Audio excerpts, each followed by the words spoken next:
everybody, it's your old friends at Monday Madness, and welcome to the latest episode of GrapsWatch, where we're talking about the very unprofessional world of professional wrestling. And we're taking a little bit of a detour from the road to Wrestlemania this week, and we're talking about the other parishes that you might be visiting along the way in AEW and TNA, and talking about if they are viable alternatives to the WWE Roadshow that we're currently experiencing. We're going to be discussing AEW Revolution that dropped a couple of weeks ago, and this is our chance to review it. And we're also going to be talking about TNA Sacrifice. Didn't quite go to plan for TNA, but did they come out smelling a little bit like roses in the end? Tune into the episode to find out. In the second half of the episode, we're going to be talking about Randy Orton and the art of the heel turn. How is it that the most villainous, most violent, most psychotic man on the roster is now the most popular, most loved, and the one getting the most reaction? Is it the fans' fault? Is it the children that are wrong? Or is it just the way wrestling is nowadays in this kind of weird sphere of edgy, clip-oriented characters? That's a lot to be unpacked in the second half of the episode. In between, we're going to have our Mirror Universe, double dose this time between the Mirror Universe equivalent of AEW Revolution and TNA Sacrifice. And then we're going to have our top graphs list at the end. And we have a lot of updating to do because we had a bit of a catch-up from last week's episode. On that note, I just want to take this little bit of editorial to say thank you very much for everyone who jumped in to contribute to the Irish Wrestling Hall of Fame. It was a tremendous success, and we've taken very much the feedback on board that a lot of people want to hear more about the domestic scene here in Ireland, so we're going to be doing exactly that. So watch this space for more of the same. But for the moment, hopefully you enjoy this latest edition of GrapsWatch.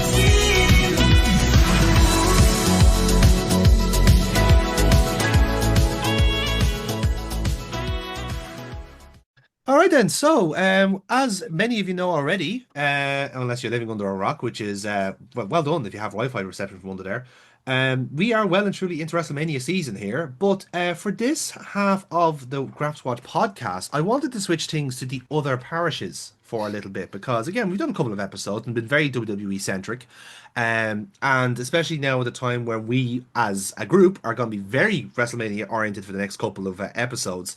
I think it's only fair that we kind of switch around and look at the alternatives to see how they're doing. And I suppose this kind of discussion is more to do with, and we've got to try and part the tribalism a little bit as best we can. Absolutely not. How dare you? Well, I am anyway. But I kind of wanted to assess who the actual best alternative to WWE's at the moment. Because I think there's cases for AEW, but there's also cases for TNA. And both promotions have pros and both have cons, in my view. And what I think is quite interesting is that I don't think there's actually much crossover with the two shows.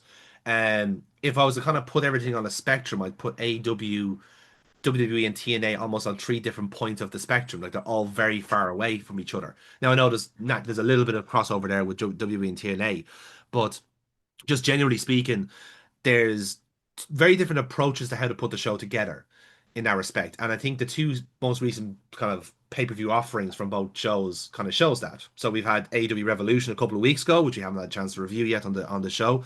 And very recently we've had TNA Sacrifice, which, as I'm sure you know, Jamie, yourself after watching it, didn't go to plan, No. but there's something to be said about it. So I suppose I don't know which kind of parish you want to talk about first, because I've watched AEW Revolution to kind of get myself back up to speed with how kind of the program was working, because I've been dipping in and out of AEW a good bit just to try and keep up what's going on. But watching a full AEW kind of product is an interesting experience because it's a lot. So I don't know who else has kind of jumped in with AEW Revolution, but by all means, let me know if you have. I'll go from there. So my feelings on AEW have been well documented, but I watched Revolution to see was there anything. I even started taking notes, and All right, Jim Cornette, can though. He's way more positive about them than I am. Jeez. Yeah, I don't even rate MJF. The but my God, what the hell, like? So even by the end of the pre-show, we'd effectively seen everything that could possibly happen in a ring. Yeah. There was nothing No, left for the other no, no, matches. no. See, Jamie, the thing you know, and everything has been framed now. There's been new life brought into this world. A new wrestler was born a month ago now, and I figured out she's been teaching me all about wrestling. AEW is baby's first promotion. See, after you have the first match, you're supposed to forget all about that and then watch the next one. Like you've never seen a wrestling show ever. Do you know In what? That's effect, honestly that's kind of a fair assessment because again, I skipped the pre-show because I saw that the runtime was 6 hours, and honest to God, when you're producing Six a video, hours. it's 6 hour. It's a 6 hour cut. Yeah, it's insane. Um, Jesus. and that is kind of part of the issue with me with AEW is that everything is in a vacuum. From match to match. So I think even in the first half of what I ended up getting to the kind of 3/4 mark of AW Revolution, and I think 4 matches had blood in it out of yep. the 6 or the 7. That's a lot of blade jobs, you know. And again, I don't want to become all head and lovejoy about it, but like we have moved as a society, we've kind of moved past blade jobs in wrestling a little bit. It has its Oh no, place and it has its time, but not in a tag team fucking championship match. Unless they're going to be sponsored by Gillette, I'll give them that. Like, Perhaps, yeah, yeah, yeah. um, can I point out that it was at least 3 different points. There may have been four, if not Mm. more. They did that spot where somebody takes a finisher and then angrily kicks out at one, They've been doing, yeah. There's a lot of that but like happening. Yeah, but massively overplayed. the Like, fight, yeah, but it's their fighting spirit. Their fighting spirit. Their shiting spirit. It's almost like they don't have producers or an adult in the They room. do. They do have producers, and they do have adults in the room because they've got Jimmy Jacobs inside there. They've got fucking Chris Hero inside there. They've got really, really, really, really, really experienced talent inside there. Who I don't. think they're trying to do better, but the wrestlers are just going, that's Nah, great advice. I'm not nah. going to take it, and I'm going to do that stupid spot that I want to do, but thanks for giving your advice anyway. And they fuck off and do it. we've Just seen that fuck, time and like, time again out of the likes of Jack Perry and Hangman, where they say they yeah. don't really need advice because look at me, I'm on the main event of mm. this show. Yeah, they're All out beyond of shape is advice. inside there. Like I'd seen. I tried to watch the build up to Revolution. I'm watching Hangman and MJF, and the less said about the fucking press conference, the better. Yeah, And it's pretty poor. I just I cannot buy it. I bought in hard on AEW, and every time I try to go back to them. They remind me why I fucking shouldn't. Mm. It's just it's look it's music, it's movies, it's your takeaway dinner. Some of it is just not going to be to your taste. But AEW is trying their absolute best to give people a really big, dirty snack box. Yeah, You know, and I'm sorry for anyone. I'm recently very healthy. I ate a salad yesterday. well done you. Snack Congratulations. boxes aren't good for you. Mm. They're not good for you. It's actively just Much, it's a much like a dirt. blade job, Yeah. a snack box is something you have once every so often. But if you have it every night, you're going to get sick. Yeah, I think that is also the key part of it is that like they do a lot of wrestling in a sense where it's a lot of moves, it's a lot of spots, it's a lot of this, that, and the other. And And they have a real kind of predisposition to try and pack the shows full of certain things. Now again, I think everything that AEW does is very much a reaction to WWE. Anything that they do, we do the opposite. In the same way that like same with WWF did with WCW, and the same way that TNA did with WWE back in the kind of sorry say the slump of that time. What TNA got right back then was that they doubled down on the knockouts and they doubled down on the X Division. And those are the two things that WWE was really, really lacking at the time. And again, it says a lot that like the knockouts division is kind of seen as this kind of feminist victory for women's wrestling, which is insane at the time when you think about it. But that's also how terrible it was in WWE with the Divas era. So Oh, yeah. you have that. I think AEW kind of take that to the almost the nth degree, where it's, as you said, kind of quite well there. it's excess. You know, it's excess moves, it's excess energy, it's excess time. 6 hours is not a good length for a wrestling show in any shape or fashion. I've done wrestling shows that have gone for 6 hours, and they're jokes. They're calamities. There's a reason they've gone 6 hours. It's because they have gone out of control. It's a steam train lost losing its driver. You know. Like you see Yeah, the where there's a tweet that went around recently of like how much wrestling is on every wrestling show, and I have to give AEW credit and that they actually are putting on more wrestling. Mm. But then you're in okay, great, and you can white knight it and you can give them their flowers as much as you want, as much as you can try. It's like fucking Stockholm syndrome. No, they're really good. Yeah, are they? Like I've dear friends who adore AEW, and I'm like, you're drinking the purple drink, my friend. You are it does so worry me that AEW fans always take any criticism of the company, no matter how light, as a personal attack. yeah, It's a little worrying.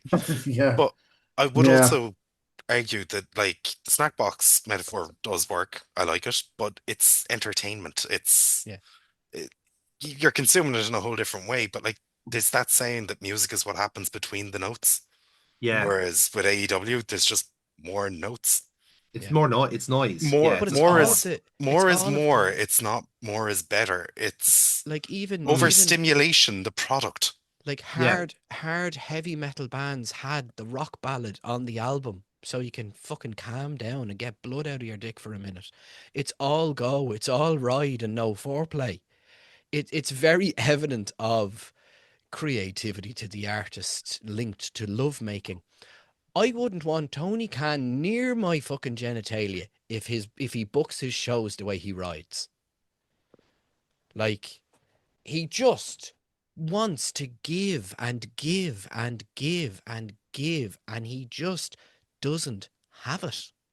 He's a shit storyteller, and a fucking he's gone cyclical. He's gone back on himself. It's the Ouroboros. It's the snake is eating itself again. We're back Mm. on the fucking, whoa, the babyface can't challenge for the championship. Hold on. Deja fucking who? We're back here again. Like, does Yeah. Hangman have adrenaline in his soul? Like, come on. Are we, like, please go away. Tony, go home. Be Ted Turner because you're definitely WCW, and let someone else who can actually fucking run and book Mm. properly because Like the he's done everything to get them there. Now fuck Yeah. off and let them beat WWE because they're shite as well. the biggest issue, and I think Jamie liked my tweet in this. It encapsulates the issue with Tony Khan. There was a stipulation in that match where he could never the main event where he would never Yes. go for the title again while he was in the company. And not 10 minutes afterwards at the fucking press conference, he went, "Ah, it's no bullshit. I can do it again if he wants." Yeah. It was like Like, they said Yeah. it was like a gentleman's what agreement, are which we is basically doing? saying like you're afraid that you're gonna have to book this again because you don't have an He hour plan. he Yeah. Yeah, he doesn't. Yeah, like I mean, it's very easy to rebook that. Hangman Page has been a heel in the face for fucking Big Show was in the last 4 years of his fucking run with WWE, right? Mm. I think every time I look at an AEW tweet, he's a heel again, and then he's a fucking face again 6 weeks later. I don't know what's going on, but it's a very easy way to turn someone heel. It's the most obvious way. That's the biggest issue. Is why I didn't like when they did it with Cody, because Cody would never want to be a heel. So it Mm. kind of fucked him there, and that's fine. But with Hangman, you can make him a heel. He's already a good heel. He The burnt down Cody someone's thing, house. the Cody thing in retrospect made perfect sense because he It didn't did. want to win the world title so that he could say, I need to finish my story. Oh, hey, Mm. That look, wasn't the title he along wanted. Mm. a conversation for a different day. Cody Rhodes used AEW to practice all the good stuff to get over in WWE. And Yeah. Absolutely. Yeah. I can cite the texts, but like of the lads who watched AEW, Mm. what was the best match? Was there one? Was there one you went, you know what? That was good. Weirdly, the one that I actually picked out as being the winner. Hang on, I had one for this. I had to give my refresher memory because there was so many matches on the card, but Weirdly enough, it I'm, was the I'm little happy palette to. cleansers in between I enjoyed the more. I kind of Yeah. liked the Willow Nightingale stuff in between because like it was simple, you know? Lena Cross was my pick for like performer Yeah, of the night because yeah, they didn't do too much and it was just good. yeah. I Although think they that's had two yeah. matches. Like I'm They going did, singles yeah, match yeah, on the pre-show for the mm, TBS title, and then yeah. they had Wait, a sorry. tag title match They during the had show. they had two matches on the show. Did they like give a reason that they had to, or it was just booked that way? That's just how it Willow's a was double booked. champion. Willow's double champion, I so know Willow's a she's the double champion, TBS but champion. Yeah, I know she is. But like, was there a storyline reason? Like, because in reality, yeah, it it makes was. you should Yeah. just go, okay, all right, that's fine. If she was kind Well, of basically, like forced to do the she two was down to matches, fine. defend both the TBS champion and the tag team champions. So, Lena Cross was the number one contender for the TBS champion, and then she teams up then with Megan Bain for the tag team championships. Then they have a team called the Divine Dominion. So the idea would be that Willow Nightingale basically defend like retains the TBS championship but gets injured in the process. So then a couple of hours later, then they lose the tag team championship. So it was I suppose an AEW way of getting one set of titles off Willow without her losing any steam. Did Whereas, yous I did yeah, means actually a way like better. those two matches. Yeah, they were did really yous good. I rather enjoyed Strickland versus Brody, personally. I thought it was like, do you know what? There's a through line through this match, which is basically both of them are violent human beings and they're trying to out violent each other. But again, it's the same thing where like they can't help themselves or do like spots that don't make sense or it sounds good in reality and then suddenly okay now this is all about turnbuckles and stuff like that. It's like fine, again it's a true line, it makes sense to the wrestlers, but like it's that sort of thing where like they're all booking their matches like independent of each other. So like if, like the lads will be watching the monitor and have seen that FTR and like the Young Bucks have stolen three of their spots already, and then they've had to live through a, a match between Moxley and Takeshita, who, which says on the card here, is 23 minutes long. It felt substantially longer, and that's not a Yeah. compliment. And again, it's the same thing where like too many near falls, too many this, too many that. It's just like if you cut some of these matches in half, they're actually much more digestible. Um, Again, it's like they look at stuff the New Japan formula and think, oh, we can do that. It's like, yeah, but you're not getting as to why that formula works. It works for that particular audience in that particular style because that's the way they've set it up. You can actually go a gear faster and cut these matches by 5-10 minutes, and you'll get the exact same rush. like And lo and behold, your show doesn't go for 6 hours as a result. like the AEW audience is the most engaged, passionate, and good faith audience, even Yeah. to this day, that they would take anything that AEW do and make it good. I just Mm. don't understand when you have such a rabid fan base that you keep feeding them slop But But that's when what they that's what it deserve. yeah, is, though. Yeah, it's that and process you of see, you said they're good faith fans. I completely No. disagree. But they I take completely disagree. everything. I've Yum seen yum yum people, yum yum not yum. least of all Uncle Dave, calling this the greatest pay-per-view ever put on in professional wrestling. Yeah, but he's he's not. incorrect in that. He's He's not a. wrong in that. He's not. There's two things I instantly discount intellectually. I was on Twitter and Dave Meltzer said the monkey starts bashing symbols the I second I mean, hear he that is because it's booking this company. not Yeah. real. That's not real. What's real is the people there. And if you take a AEW fan, they love AEW and want AEW to do well, and they will cheer anything that they're given. And what they have been given is shy.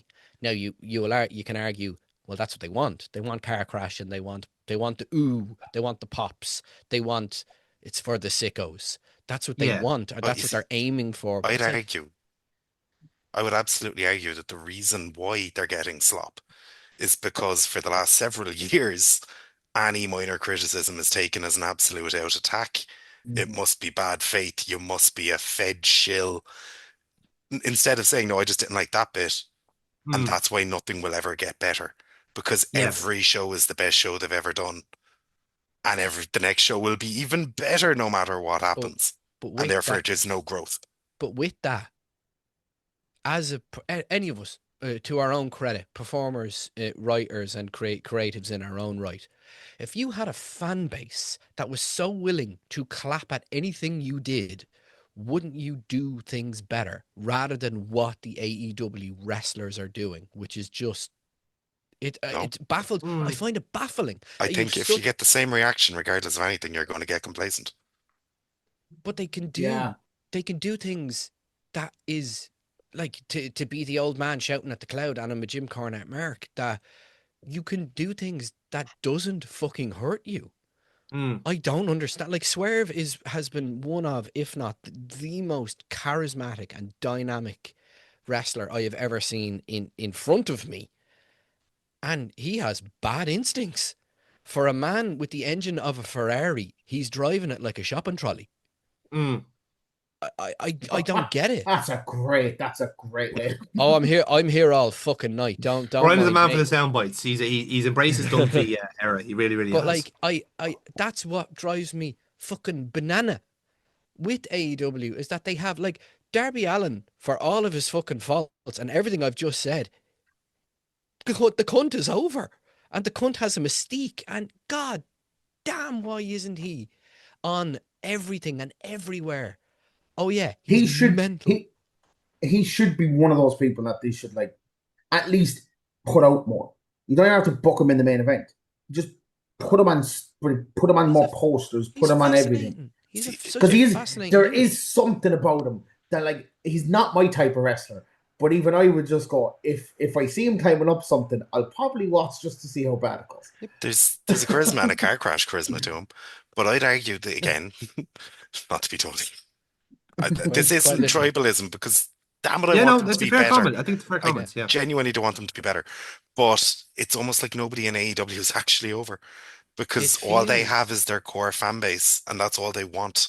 There's no to be fair to them, mainstream appeal to any of this. Their TV ratings apparently have gone up. I think they cracked about 715,000 a couple of weeks ago, which is great. They need to be better for Triple H. Triple H is the same as Vince, no matter, I think, what he says. He needs decent competition to be better. But I think everyone's kind of the same.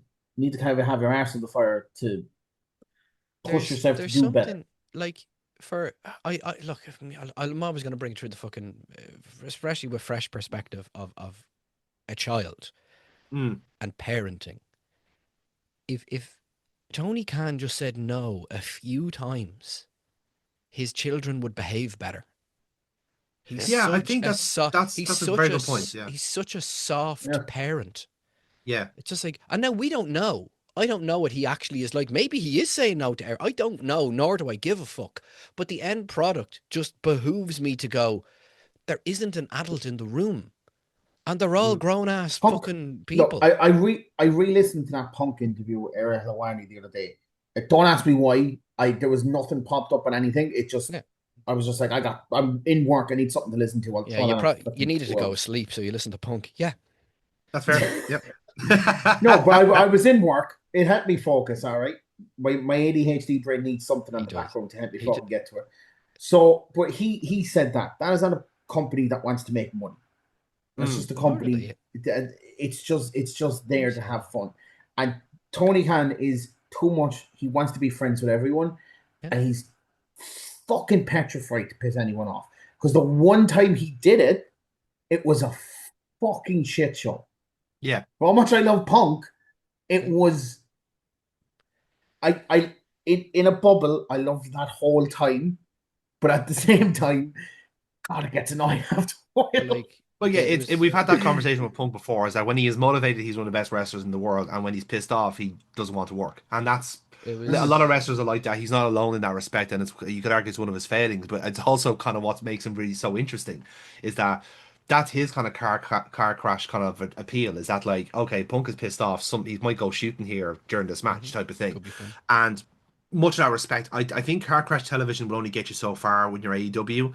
Like, at some point, you do actually have to kind of sit down and like, in a weird way, you kind of want to sit Tony Khan down and go, right, give me your 6-month plan of where are all these wrestlers going, and where are all your kind of like your intentions are. Who do you have as your champion 6 months from down the line? You have All In on the way in Wembley. That is your big get. What is your ideal dream card? How are you keeping these guys fresh? How you put them in bull wrap? All these different things. And I'm sure he has that conceptually. But the problem is that, and again, this is my writer's hat talking here. I know where we start and I know where we finish, but the middle bit is the fluid, and that's where you can take little detours and do little misdirects and all these different things, or do certain kind of like say little narrative tricks that you can But he throw the knows potential viewer off all and of this stuff. stuff. Like for Mm, any, and the fucking, the Wrestling Show boys did a great thing on uh Tony Khan. If Tony Khan was to get WWE, great yeah, show, worth watching. But the point that I took from them was Tony Khan knows more about wrestling than we do. correct. Yeah. He is a I I absolute I'm I'm gonna I'm gonna encyclopedia. Like I'm gonna sit here and go. I don't think he does. he knows I think more he than we knows. fucking do. I Maybe think not. Maybe I not think he Jamie. probably. But like, I think he it's probably knows more about his own company, but about wrestling in and of itself, no. but he I think knows all he's of read more of The Observer than any of us. he knows me. Yeah. He knows me. He knows Mid South. He knows ECW. He's been in the room for good Okay. No, stuff. because He he missed the knows. point of all of it. Yes. That He I Yes. knows take. them, but he Absolutely. doesn't Yeah. get why they did the things they did. Yeah. Mm, Mhm. Oh, monkeys on typewriters. Eventually, we should. But this has been the mainstay that for myself as well. It's the fucking frustration of AEW. I don't hate them. I can see the fucking world beaters. They have generational talents. They have the right people there. It's yeah. just that the ship is filled with fucking blood and guts, and that turns me away. Yeah. But you say that to ECW. An ECW hardcore match had more psychology in it than fucking Yeah. Sigmund Freud's fucking notebooks. Well, yeah. Well, Like, for every extreme match you had in ECW, you also had a fantastically technical or cerebral match between Guerrero, Lionheart, Jericho, but or Benoit, or even Malenko, the or Sargent. You hardcore That's had those people matches there. That was the had mid card of ECW. that's. but even the hardcore Oh. matches had psychology. Like you take like Raven as an example, took a hardcore match Yeah. with psychology. Yes. Mhm. And that's where you like you just looking back on it, you go, actually shit, this is really well fucking it's still Yeah. fucking car crash stuff, but it's an intellectual's car crash. That's it, there's a reason. Okay, gotta get my thoughts now here a second. This is the difference between AEW and all the other competition that's come in the past. And we'll take ECW and WCW for it, right? Everything was different, and everything was different through the whole card, right? They had their mental shit in the in the hardcore stuff. They had their cruiserweights, and they had their legitimately great main events, or sometimes just slop, just fight, whatever. It's the same with WCW. Everything on the AEW card is the same. There's no difference between the first match, the middle match, and the last match.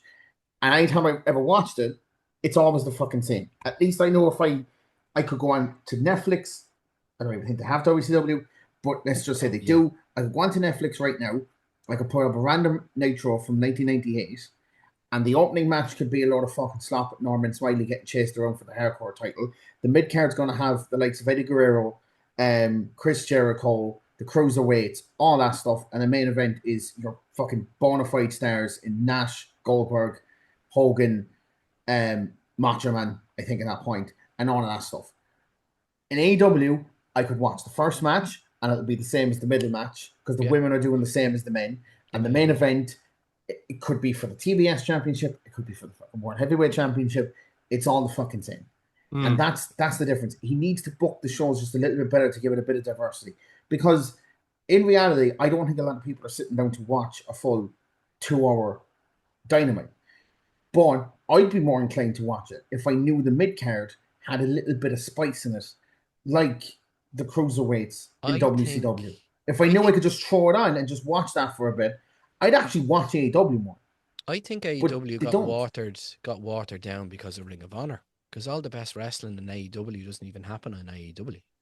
Yeah, that's also true. Like in anything, they're both kind of anchoring each other, because Ring of Honor doesn't have an opportunity to be a more like an alternative to AEW in the sense where like AEW could go in a totally different direction if they weren't, have an identity crisis between the two rosters. And again, everything is kind of melded into one now. Where I think your point about the mid card, Aaron, there is no mid card in AEW. That was like my big takeaway from AEW Revolution. AEW is the mid card. Well, it's not even that. It's that, like, you have so many titles. Like there's like That's 7 or 8 titles at one the of time. one of my notes. One Yeah. of my notes that I They're running genuinely out did of make They're running out of was tinfoil. 8. Actually, the actual paragraph was Mox versus Takeshita, no time limit. Fuck. And then 8 title matches is not too many title matches. It's too many titles.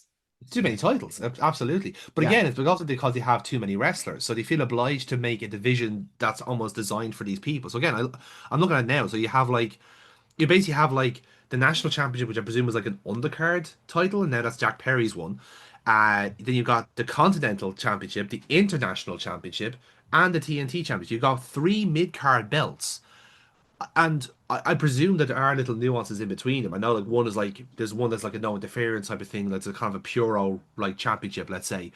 TNT is like actually it's a proper TV championship. So that's like your champion, your world champion incumbent is normally whoever his TNT. Yeah. So obviously that's Kyle Fletcher at the minute. And the international championship very much is just for the nerds. So that's why Okada holds it. But again, it's the kind of thing where, like, that is not like the reason why WWE have been actually quite smart with their titles in the last couple of years is that, yes, at one point they did have too many titles, but they did sack off a few of them or combine a few of them and stuff like this. They still do have too many. Well, they do, but then also, like, they can justify it with the fact that, like, well, look, I'll put it this way: they don't have 2 women's tag team division the tag champions on the go, because that would be insane. In the same way that, like, now that they have a wider base for a women's division, they can justify a mid card belt for both, and both of them are doing perfectly fine. They're not tripping over themselves. I think the issue is that when you have so many, and again, I'm looking at it here, it's like you got 2 tag team championships, you got the trios and the tag team. What's the trios for? What was that in aid of? Again, it's just to give, as you said, like, it's just to give more people shiny objects to make them feel good. It's pleasing everybody and no one at the same time. It fits the company ethos of more is more. Yeah, but like I'm sorry, quick one here. Just a quick one. When the fuck did Mystical show up in AEW? When the fuck very did that recently. happen? It was a tie-in with CMML. Yeah, very recently. Okay, all right, yeah, all right. Sorry, man, go on ahead there. I liken championships to the Mortal Kombat screen when you fight one and you go to the next one. You fight one, you go to the next one. You could put any AEW title anywhere on the card and it wouldn't fucking matter. A trios title to me is, okay, we've got some new guys in. They're probably a little bit faster. They need a little bit of fucking time, and they're going to use that real quick fucking new. By the way, the only reason AEW ever does anything is because New Japan did it first. And the trios Very championship in New Japan was great. It was exciting, and it was the new guys, and they got time on the card. And then your tag championship was for the more. They had junior tag titles as well. It all made fucking sense. Yeah. Nothing makes sense in AEW to me. And maybe I'm just not on enough amphetamines. See, once again, I think that's because Tony took what they did and not why they did it. You have exactly, not only have you hit the nail on the fucking head, you've burst the fucking pipes in the neighbor's fucking house. You've hit it that fucking hard. Like it's absolutely fucking true. Like you were saying, the trios title is meant to be because you have these younger guys. They need the reps, they need the time, but they don't need to be overexposed. Tony had a bloated roster. Also, you have an older. You could have a bunch of veterans on a team so they can slow the fuck down and not take the bumps and blah blah blah. It's all supposed to serve each other. Realistically, you can, as a wrestling company, you can do either have all of the titles or fucking none of them. But both of them will carry a direct fucking link of why you're doing that. If everybody has gold, then everybody's in a pay bracket and everybody's in a division. That's what TNA did fucking brilliantly. They had divisions. Yeah. They really brought that fucking back, and they really made divisions matter. And it was part of their fucking stories. That even in the Wayback Machine that I knew about Option C, that there was it just made fucking sense, and they built that. And it's something that you can see in AEW is we'll do everything and we hope it sticks because everybody loves us. It doesn't matter. We're never going to break up. We're going to be in love forever. The honeymoon period will never end. That's where they're at. Delusional. WWE is a very old married couple, and they're just going on, and it suits everybody, and it's a little bit slower. and we'll try to do the sexy thing that the kids are talking about on TikTok, but ultimately we're just going to go back to what suits us because it's safer and my knees hurt.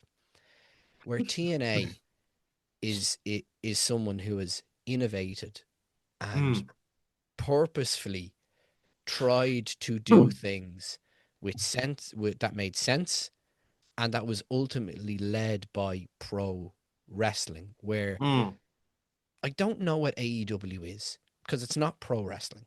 It's indie wrestling. Yeah. WWE is sports entertainment. TNA seems to be... It's PWG with a budget. Yeah.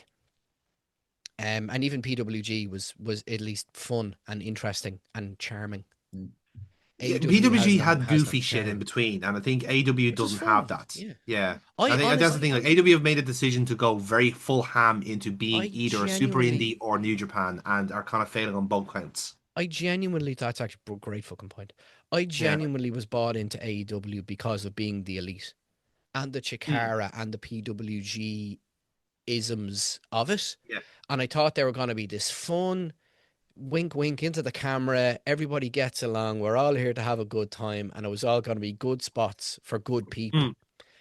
And something happened where they just decided, no, we don't like doing anything particularly well, but we're going to play this one song very, very, very, very consistently. And because you'll like it eventually. And the people who like that song, well, they're just going to sing it every fucking time. Yeah, definitely. Oh my God. Do you know, you just right. Oh my God, there was a song.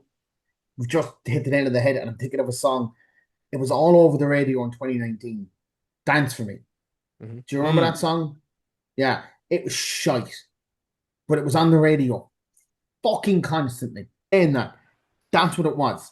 And it might have been number one in the charts for a bit. Doesn't mean it was any good. Yeah. Here's our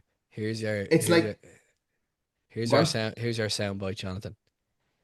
AEW is the Taylor Swift of wrestling. Yep, that's on the head. I don't understand it. It's not for me. What it does well, but it's just not. I don't get it. And all of your passion and all of your die-hard, I love it, I love it, I love it. I cannot. It will not break my fucking membrane. I don't understand it. And I was a day oneer with AEW, and I believed. The only reason I got into Irish independent wrestling was because of the Young Bucks and Kenny Omega. I believed. I was bought and I was sold on what they said they would do. And it's just deviated. It has, and like I said, like promotions and shows evolve and change, and I think, as I said, like AW haven't necessarily failed is the thing. It's like because when you're being like kind of like constantly platformed by like a limitless bank balance, you don't like again the reason why WWE have gone through its evolutions as it has is because is either out of necessity or out of like like either force or enforce or inclined change. So like the Attitude Era doesn't happen until WCW have the NWO and basically show and basically remold the audience into a different form. So WWF have to react in the same way that like all the other evolutions over time, going from different age ratings to different like TV stations, all these different things. These all change the product in a certain way, and even when like we will always kind of get annoyed at like the homogenization of a product, especially on the WWE side with when you had the era with NXT being its own kind of super indie style. Again, that jumped the shark eventually because it became more the same with the same with the same. You know, for every kind of like Balor, Shinsuke Nakamura kind of era, you had Gargano Ciampa, which ended up being a fucking EastEnders melodrama. Yeah. So you had these different things that like they will evolve into a benign state sometimes, or what I would say with AEW is that they have chosen their path and they haven't realized yet that it's a cul-de-sac, and eventually it will be unsustainable. Not only is it a cul-de-sac, it's a ditch. It's a ditch with tetanus-filled fucking needles in it, and they and angry nuclear-powered raccoons, and they've made friends with the raccoons, and wrestling is fueled, entertainment is fueled by money and sales, and AEW don't give a fuck about that. AEW is a Trinity College open mic night. where they are just going to do whatever they want because they have daddy's money. And they're going to do whatever their little artistic hearts desire. And they're going to do their triple super duper bomb. And I'm going to... They are Trinity College. And they're pretending to be fucking DCU, Griffith College. Fuck yous. Kalash the Dulik. Thank you very much. Well, switching to Blanche IT then, let's talk about TNA. So, but like, it's just, yeah. I find it fucking fascinating that you had, and I want to like Hangman as a performer. I just, how many times does he get a fucking bite? Like, Hangman to me, I liken very much to a WWE comparison of LA Knight. Always seems to bottle it when it matters. Yeah. And but he had his beautiful Off in the Sunset win that lives in the hearts of AEW fans, and he finally got the title. Yay, Hangman. I'm like, great. What did you do after? Exactly, yeah. It's always the challenge of a booker is booking what happens next to a champion after the chase. That's always the challenge. But listen, let's move on to TNA, right? So TNA would have had its Sacrifice pay-per-view very much just literally this weekend as we're recording. And again, it's interesting because we've been talking about AEW and having a whole lot of excess and having a whole lot of different people on the roster and having to kind of trying to cobble together this like 1,000-piece puzzle into one. TNA, in fairness, out of basically just because they are third in the pecking order in that respect, they don't have that excess luxury. What they do have is the ability to pull a WWE lever every now and then, and a random pachinko of certain NXT stars will come out, and that works for them. They don't have to do it all the time now. They're starting to rebuild the roster, and watching AEW net or TNA now is quite interesting because they're obviously, I wouldn't say they're in a kind of rebuilding phase, but they're slowly forming something. There's something brewing in the soup of TNA, and I'm not sure where it's going yet, but I do think there's something genuinely interesting in it. Now, Jamie, you've been watching TNA more than I have been at the moment, so I'd like to hear what you've been thinking of the product so far and how Sacrifice is going to affect that, because something happened in the Sacrifice main event, and I think, Jamie, it's only fair you take the lead. I think so. They've been planning this main event for months. Like, Christ, it goes back past before Bound for Glory, where they were building the friendship between Macklin and Santana, and Steve Macklin won the Feast or Fired and opened his briefcase to reveal he was fired. Did not take it well, took it out on his friend Santana. We built to Santana getting him his job back so he could have him in a match. We get our title match, Mike Santana versus Steve Macklin, and we got 2 minutes of a match because Steve Macklin suffered a major concussion. And it's one of those rare things where, because of the very obvious counterpoint to this being the OVW clip going so major a few weeks ago, the referee in this match deserves all the fucking credit in the world. She really does. I've seen that. Really I've does. seen that. Yeah, she was Macklin brilliant. tried to keep going, and she just she cut it off. She knew he wasn't there, and they shut that down. And they jumped to the next thing. They sent Eddie Edwards back out to do a bit of a brawl, so the fans weren't left with nothing. And yeah, we're getting Santana versus Eddie Edwards next, but the handling of what was a genuinely unfortunate situation, I think, was unbelievably commendable. It really was. And like I said, I think, again, we don't want to keep going, like slamming the AEW thing here, but again, I'm reminded of Matt Hardy fucking smashed his head off the concrete and just how poorly that was handled. Now, I know that was a long time ago, and they had to have learned from it, I would hope. That's again, it goes to show you that in a chaotic situation like that, you always have to have a lever. You always have to have a plan B. And the fact that they were able to do an improvised thing with Eddie Edwards and Mike Santana in lieu of what is, as you said, Jamie, a main event months in advance. Like, this is what they were building up to. This was the culmination, and they're gonna have to do that again now in a couple of months' time, I'm sure, to get that payoff. Everyone here who's trained, all of you have trained to varying degrees of Think of one bump, that counts. Yeah, so fucking more than I've done. Who's to say what happens in the future? Hashtag future pro wrestling. But Yes. if you know when if you've done extensive training and done matches, whether in a Yep. ring or in the backyard, that wrestlers can't be trusted. They are floor bashers and they are my favorite Pokemon, but they're Yes. not real people. Okay, wrestlers are not real people. It's why I love them. They are real life fucking superheroes, but superheroes are dumb as fuck. Okay? Superman is not an intelligent guy. He can go through buildings. Should he? Clark, please stop doing that. You have all of the CTE. Like, to have people be injured, and we've all seen it at shows either locally or on the telly, and someone gets injured and they finish the match, and I just go, you're a stupid cunt, but you're a wrestler, so you're not talking real human. But the fact that TNA, I'm so happy that they still exist. I'm just so happy that TNA is in the fucking year of our Lord that we're in. That TNA is still here. Will never die. Like, it's so good. I'm so happy. I think TNA, if anything, kind of know what they are, and I think again that's something to be said about, like, again, what we were talking about with AEW Revolution, where everything was so kind of amorphous in a way.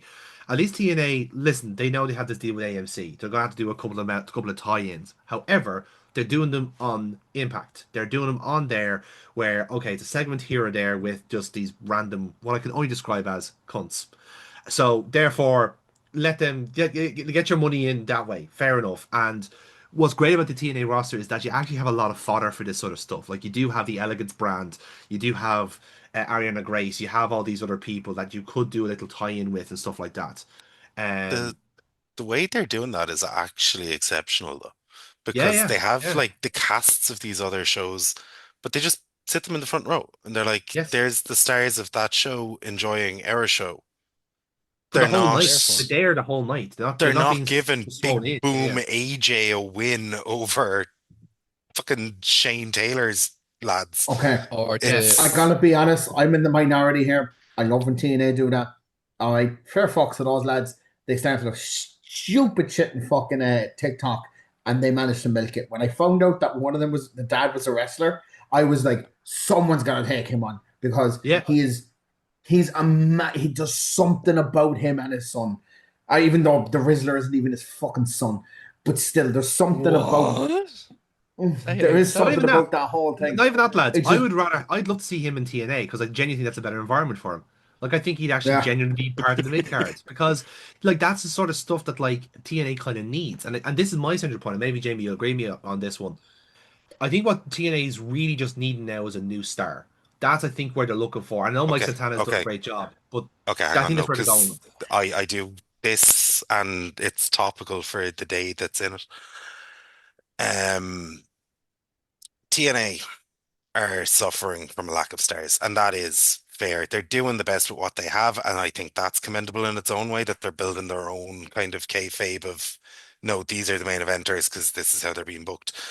Yes. And the lads who they've given it to have run with that.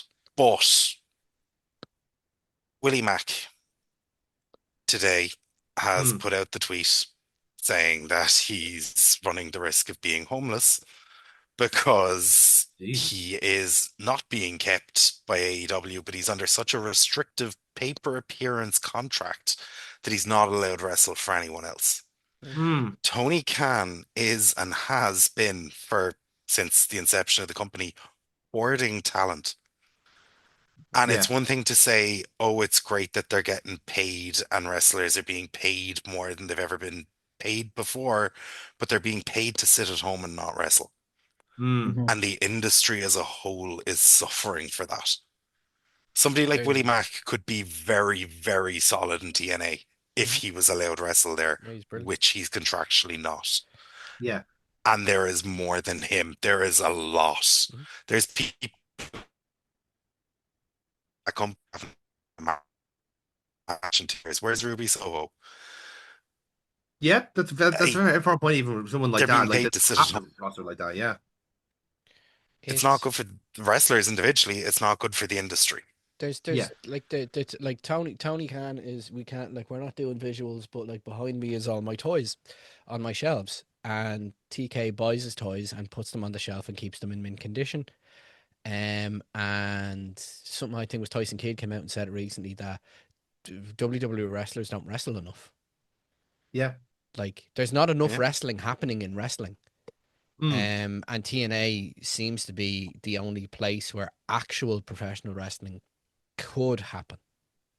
I know Ring of Honor is doing its own thing, and everywhere has the potential to do so. But I have every hope that TNA is able to do what they are designed to do, which is counter program what's going on. And the only way to counter program what's going on is to put on a decent wrestling show. And that's it. Ultimately, even take the main event out of it, they are putting on a good wrestling show. It's not fantastic or outstanding, but it just has to be good and it has to be functional, because ultimately It's not in That's they the thing. are building something good here.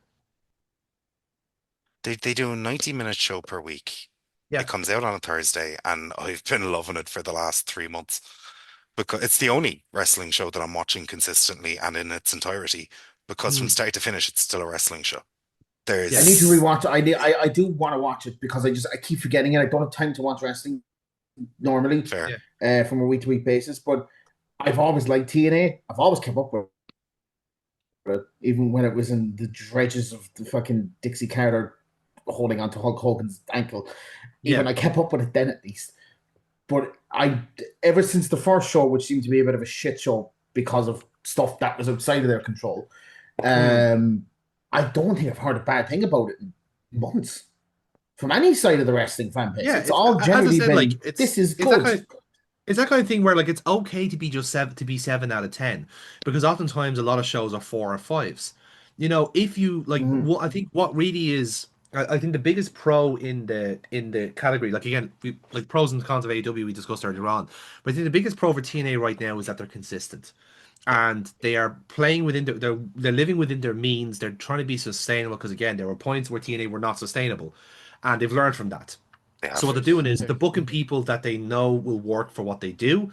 They know their spots. They know their angles. They are sticking their landings. They're also, to be fair, very much buying into their own mythos. Yes. I was about to say, actually, there's a rebuilding of the X Division coming, and I'm really looking forward to it. But also, like, some of the promos and angles they've been doing, like, so you have the Elegance brand dealing with the celebrities. They've been using that to tie in arguably not legends, not people who demand a high price, but people who are TNA legends. Yeah. So they brought back ODB. They had Goldilocks do an appearance. Like, that's a 25-year-old thing. They've had people as well. Like, just people from their history coming out and doing their angles. And then you have Rosemary doing that gimmick where they brought back Johnny Swinger, they brought back Raven, they have Ali back. And Crazy Steve is due as well now, isn't he? So like, it's there's something so fresh in TNA of everything I've seen and clips I've seen, and it's not insulting. Everything they do is actually really logical, and it's proper pro wrestling, and you're looking at it going, oh yeah, I forgot that this is a fucking option. Yeah. And it's because it's not WWE and it's not AEW, both of which are so fucking infuriating that the human brain does not really design itself around things that are nice. We are little hate-filled fucking sapiens, and our brains will always run to the extreme. Well, I think that's the other aspect of it, is that, like, if there was a major draw on TNA, people would be going to watch it in the same way that, like, the reason why I got to watch TNA years ago was because Christian went on it, and then Kurt Angle and Sting and all these other people. That's what they're missing now, is like they would have been loving it if AJ Styles gave them a few months, and that would have been their real platform on their new network. But anything is a blessing in disguise, because now they have to build their own stars, and that is a good thing. True, but you can't tell me they wouldn't be better if Samoa Joe was free to wrestle there. Oh God, absolutely! And they bite your hand off for him. Yeah, and even God help me, Jeff Jarrett. Yeah, Christopher Daniels. The boy can work. Yeah, you know, these people, like there's something in Look Abyss is where he is and all that, but like you can. The last thing that got me into TNA was the Hardys. Yeah, still there, Like still ticking fucking about. No bother. like broken Matt. Like god damn, that was so fun, and it did Yeah. everything I wanted to. It hit all my metrics of what I like of very particular parts of wrestling, and that is not logical, psychologically sound wrestling. Just to throw it out there, the Broken Matt stuff was kind of the debut of cinematic wrestling, Yeah, and Yes. TNA has never been beaten in that regard. But the stuff they're doing with Rosemary right now is exceptionally in the vein of that. Yes. Yeah, it's very much That embracing that bit of it. Yeah. they know what they TNA, are and what they're doing. like Yeah. they're cursed in that everything that they do great gets literally taken, whether it's talent or the ideas, and Mm. they are just they are a real genesis and a real lightning rod for Santana's a great fucking shout in that he bet on himself. Yeah. And anything you ever like, if you want to know about a wrestler, just see did he do an interview with Chris Van Vliet, and what an eloquent, lovely, well-meaning, decent motherfucker. And he is not as good a wrestler as he seemingly is a person. But that what just seems to be what TNA is a bunch of really, really decent folk. Like they have Ziggler, they've Nemeth, like who He is was on the by all pre-show, by the way. He accounts, wasn't even on the main card. He was the dark match. Like by all he was. accounts, Ziggler's was not the game changer I wanted him to be because he didn't cut his fucking hair, and he just kind of traded off stuff. But there's something in TNA will get hot again. Yeah. TNA will get hot again, and they'll be fine because they always are. Because the pros always go. It's this vacuum of you can either be a superstar, you can be an indie darling, or an AEW mark, or you can be a real pro wrestler. And TNA are just very slowly creating this little pocket where real pro wrestling can happen, and that'll stand. This is the real test.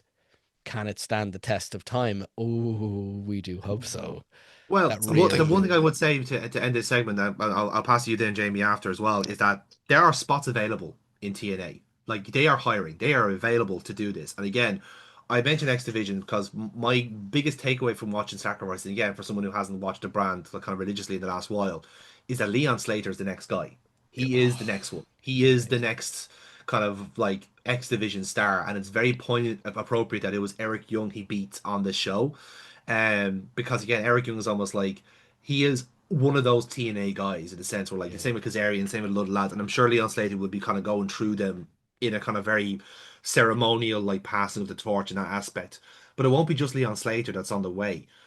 On the show, they announced that they signed Ricky Sosa, who was a fucking huge breakout star on the indie scene, mostly for the music. But again, the guy's got charisma to burn, even on the crowd. And again, I think the TNA crowd is not great, to be honest with you. They could do it like a little bit of that ketamine that AEW have, but once they do have that bit of heat and they have that bit of buzz, and they're coming specifically to see the likes of Leon Slater or Ricky Sosa, that crowd's going to be hot again. But again, if you're anyone on the indie scene right now, and you're especially if you're stateside.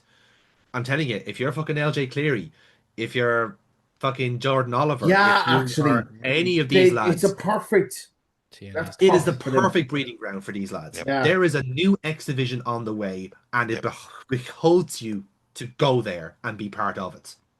So, Jamie, I'll finish with you on TNA here. I 100% agree with you on all of that. It's got potential, and it does really feel like it's about to just take fire.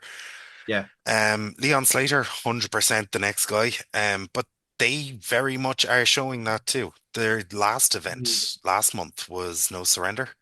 Yeah. And the main event of that was Santana and Slater against, I think it was the System. And Santana got taken out by Macklin mid-match, and Slater did it all himself. Yeah. And they really showcased like the underdog coming through. They know what they have there. And yes, he's it. He's it. Yeah.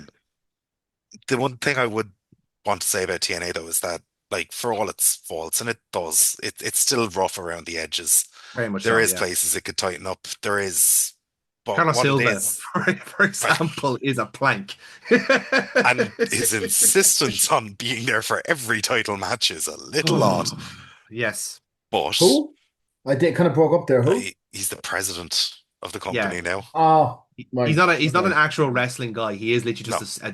a gimp in a fucking white hat, essentially. Like he's But just I also respect the fact that he never gets on a microphone. He sits there wearing a TNA hat, and then he hands the winner the belt, and he fucks off. he really doesn't outstay his welcome. He is so camera shy. It's hilarious. Like he doesn't want to be there. It's like do you know what it is? It's like they sacked the general manager months ago, and he's the caretaker.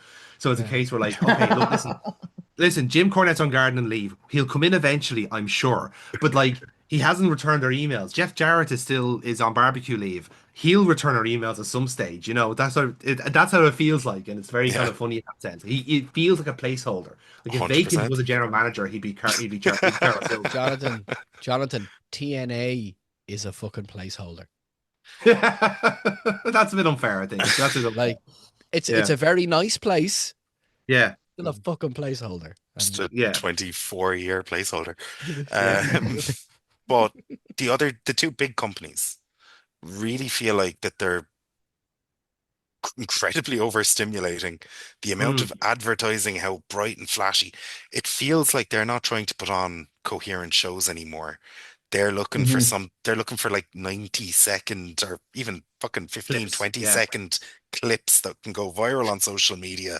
String it all together. If it's a show, great. If it's not, fuck it, we'll get hits on social media.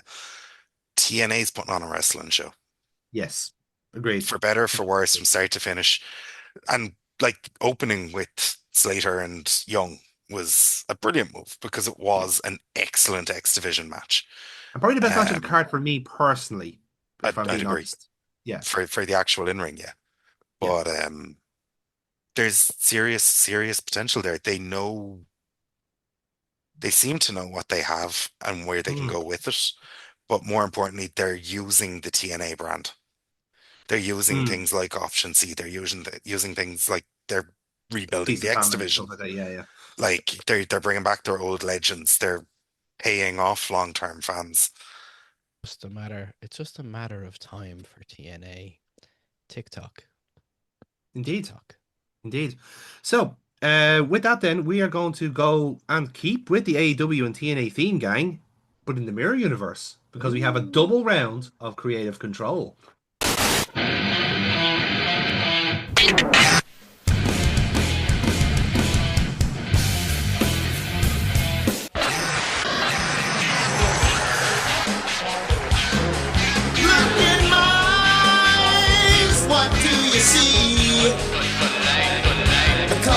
Personality. I know your anger. I know your dreams. I've been everything you wanna be. Oh, I'm a cult of personality. Like Mussolini and Kennedy. New world order. The cult of personality, the cult of personality, the cult of personality.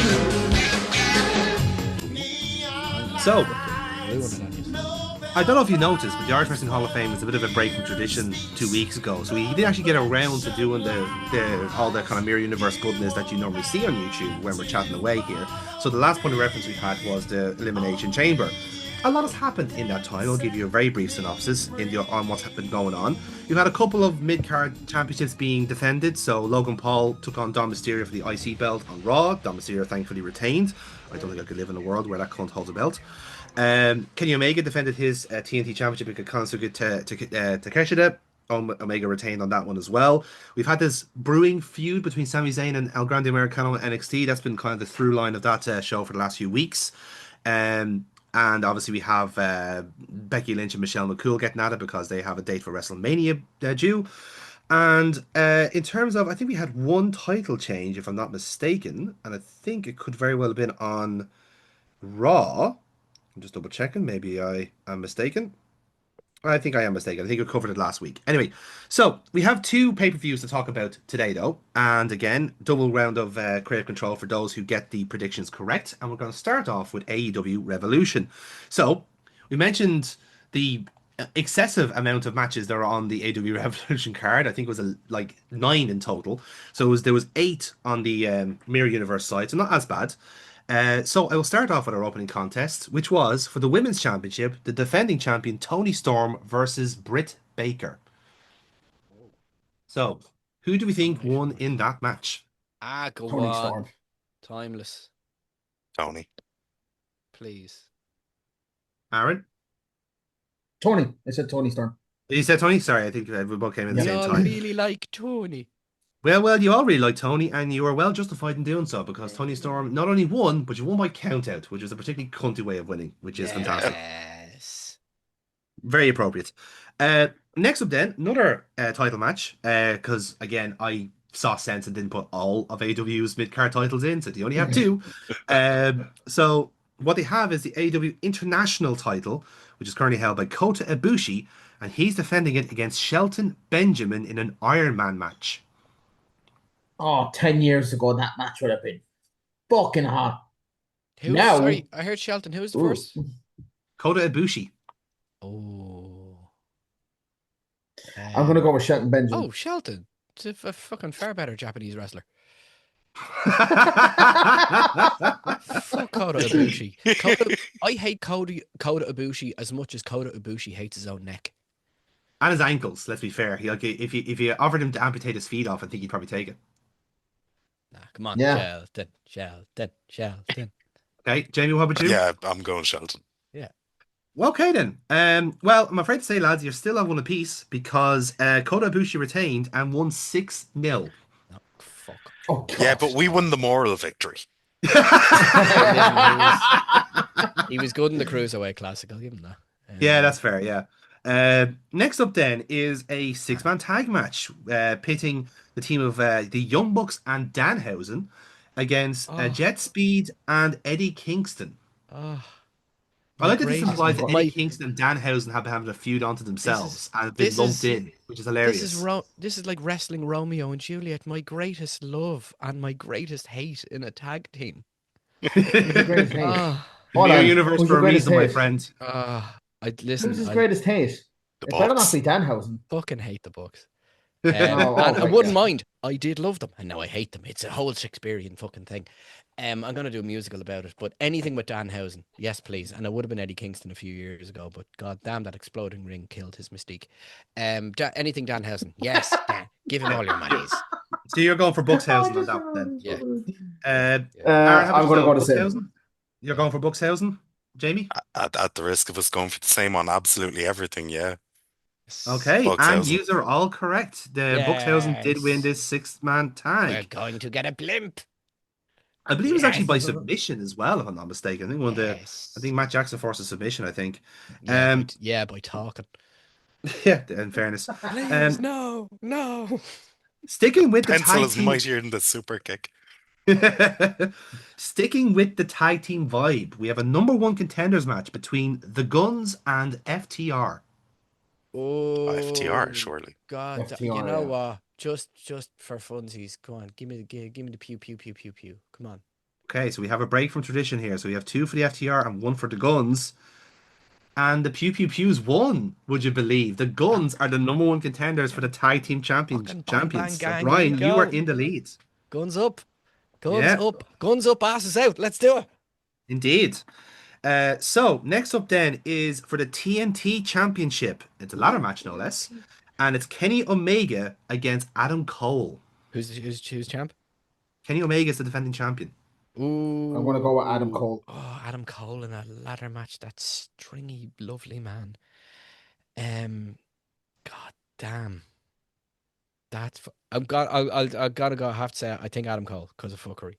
You're going for Adam damn, Cole. God damn, that'd be a match. I What do you want think, to go Adam Cole, but I'm going to go Kenny.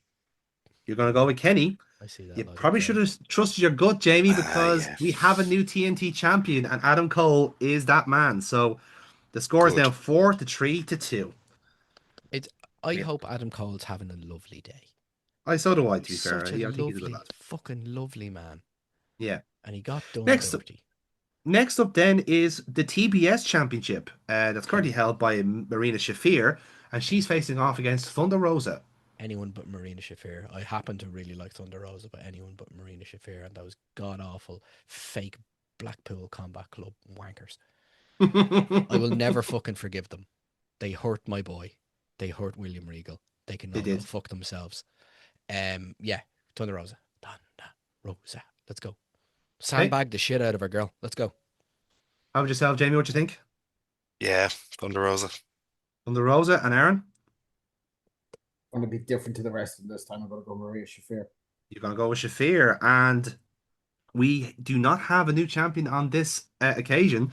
Shafir retains, so we're now 4-4-2 on the scores. Great formation. Great formation. It is. It's solid. It's 4-4-2. Yeah, yes. So two matches left. 3 cheers and for the this England next one. 3 cheers for the England B team. Yeah. 3 tears for Graham Taylor. So the penultimate match then is for the tag team titles under TLC rules. It is Cope and Christian against the Authors of Pain. Oh my fucking god, the Authors of fucking putting me to absolute fucking sleep. The only tag team to make a fucking shark cage boring. Please, fucking Edge and Christian. I will not say his slave name. Agreed. Fuck okay, that. so you're going for Edge and Christian. Yes, please. Any other takers on it, or are we thinking the Authors of Pain? Yeah. I'll go Edge and Christian. I'm going to go Edge and Christian as well. I have to. I just don't want You're all going Edge and Christian. Well, interestingly enough, the Authors of Pain are the new tag team champions, lads. Jonathan, Fair enough. Jonathan, your building of suspense is poetic, and I fucking hate you a little bit for it. I love you too, Brian. Very well done. So Jamie, unfortunately, you're not going to win this round of AEW. Stick around. We have TNA Sacrifice on the way. So our main event for the World Championship, MJF versus Orange Cassidy, no holds barred. Fuck it. Fuck it. The juice is worth the fucking squeeze. Put your hands in your pockets and kick him in his overrated bollocks. Orange Cassidy. Okay. MJF is a waste of the name Maxwell. Aaron, you are still in the race here, so who are you picking? Go MJF. You're going MJF. And Jamie? Mm-hmm. I don't know who won, but I know the wrestling fans lost. Business en masse has lost. I'm out anyway. MJF. Yeah, that's true. Yeah, in fairness. MJF. Okay, right. Well, we do have a retainment of a champion. MJF keeps the championship on this occasion. So, Aaron, you win the first round of Creative Control. Fucking kill me. And we'll come back to you in a moment because we're going to go straight to TNA Sacrifice. So, what fun shit am I going to do this time? Yeah. Well, last one nearly caused a fucking row. So don't remember. Do we still have the Jerry fuck you in play? The Uno is still in play. Yes. Yeah. Remember that, Aaron. See, you can really play a fucking to borrow a phrase of current company. You can play a really good chess move here, Aaron, and just shoot your load now so you can get them in the back end. That's what I'm very tempted to do. Something so ridiculous that it's either you keep it and it's going to be very funny if you do, or I get to do the more ridiculous shit down the fucking line. But is that not what happened last time though? Where you did something ridiculous and then instead of using the Uno, I used my creative control to take. Yeah, no, keep it going, Aaron. Listen, I'm always going to egg you onto an educate, not only for the fact that Jamie has recently kicked me around the chessboard. So, yeah, go for it. Fuck them all, Aaron. Fucking burnt hounds make money. So speaking of, let's move on to TNA Sacrifice. So, our opening contest is for the X Division title, a ladder match, no less, against the challenger, Big E, against the champion, Mustafa Ali. Oh, wow. I love both them, men, but Big E all day long. You're going for Big E? Interesting. I love Big E. I love Big E more than some of my direct family members. I think just people are happy to see him alive in wrestling in the Mirror Universe. I loved it. You know what? I love this Mirror Universe. These matches are great. Yeah, that's the whole point. It's a bit of palate cleanser. So, I'll take Ali. Who's voting for Big E? Oh, man, Ali's so good. He is so good. I really. Okay, so Jamie, you're going for Ali. Aaron and Brian are going for Big E. Isn't that right? Yep. I love him. Okay. Well, to start off our night, Mustafa Ali retains the X Division Championship. Jamie, you are off the mark. Great shout. So good. Jesus, I really want him to get his flowers. He's an all-rounder. He's such a good performer. Indeed. Next up then is a steel cage match against the two heavyweights on the brand, Moose versus Brian Cage. Oh, fucking hell. I know big meaty men slapping meat, but fucking go on, Wolverine. I pick Wolverine. Okay, interesting. So we have one vote for Moose, one vote for Cage. Moose. And you're going for Moose. Mm-hmm. And escaping the cage to win the match was Brian Cage. So who knew he was special in cage matches? There you go. Funny how that works. But despite all my rage, I'm still just a moose in a cage. You're still a moose in a Brian. Just a caveat. Moose is a perfect professional wrestler, but so unbelievably fucking boring. It just shows you sometimes if you're in the mold, sometimes the mold itself is dull. I don't know what it was about Moose, but when he joined TNA first, I was like, that's a fella that's going to fuck off to WWE in a couple of years. No. And I stopped paying attention for a solid decade. And then I was like, he's still there? But he's brilliant. He's brilliant. And yet, he's a perfect TNA guy. Yeah, there you go. That's why he's still there. Yeah. Which is weird because he came from being a Ring of Honor guy. Yeah, there you go. We have another six-man tag match here, gang. We have the Hardys and Leon Slater versus Gallus. Fuck it. Hardys and Slater. Yeah, I really just want to say Gallus for the sake of it, so fuck it. Gallus. Okay. But yeah. Aaron, how about yourself? Goddamn. I don't know who Gallus is, so I'm just going to go with the Scottish lads from NXT UK. The Coffees and Wolfgang. They're all really, really, really good looking if you don't look at Wolfgang. Coffees are a fucking slice of fucking beef. Joe Coffey's shaved his beard off now and he looks like a complete another fucking knob. So, well, more of a knob than he was, to be fair, if we're being honest. Be Cool's semi-illegitimate half-brother. So, what are you picking, Aaron? You still going for Gallus? Yeah, I'll go with Gallus. Yeah. You're going for Gallus. Okay, so you had 2 votes for Gallus, 1 for the Hardys and Slater. And the winners of this match, with Mark Coffey pinning Leon Slater, was Gallus. Yeah, I know. It's a dark day for us all. I could feel the fucking robots fucking booking that one. You can just... Yeah. Peace was never an option. So Aaron is in the lead again on Creative Control. So, next up then is the Knockouts Championship under hardcore rules. Right. Champion Steph DeLander against Elena Black / Tora Jade. I don't know who any of them are. So, I don't know. Which one has the nicer arse? Well, I mean, Cora Jade's on OnlyFans, so... I'll go with Cora Jade then. Perfect. Listen, I've objectified the Coffee Boys. I will now even it out for equality's sake and objectify the Knockouts. So, yeah, whatever your one's name is. Cora Jade, okay. Jamie, help yourself. I'm going to go for Elena for totally different fucking reasons. I've no idea who they are, so I need some metric to work off. So we have 3 votes for Elena Black here, and you'd be shocked to hear that Steph DeLander retained her championship on this one, so no score in that match. I'm delighted she exists, whoever she is. With 3 to go. Next up then is Nick Nemeth versus Eric Young, number 1 contender match. Ooh, Eric Young. Nick, fucking greasy haired. Nemeth.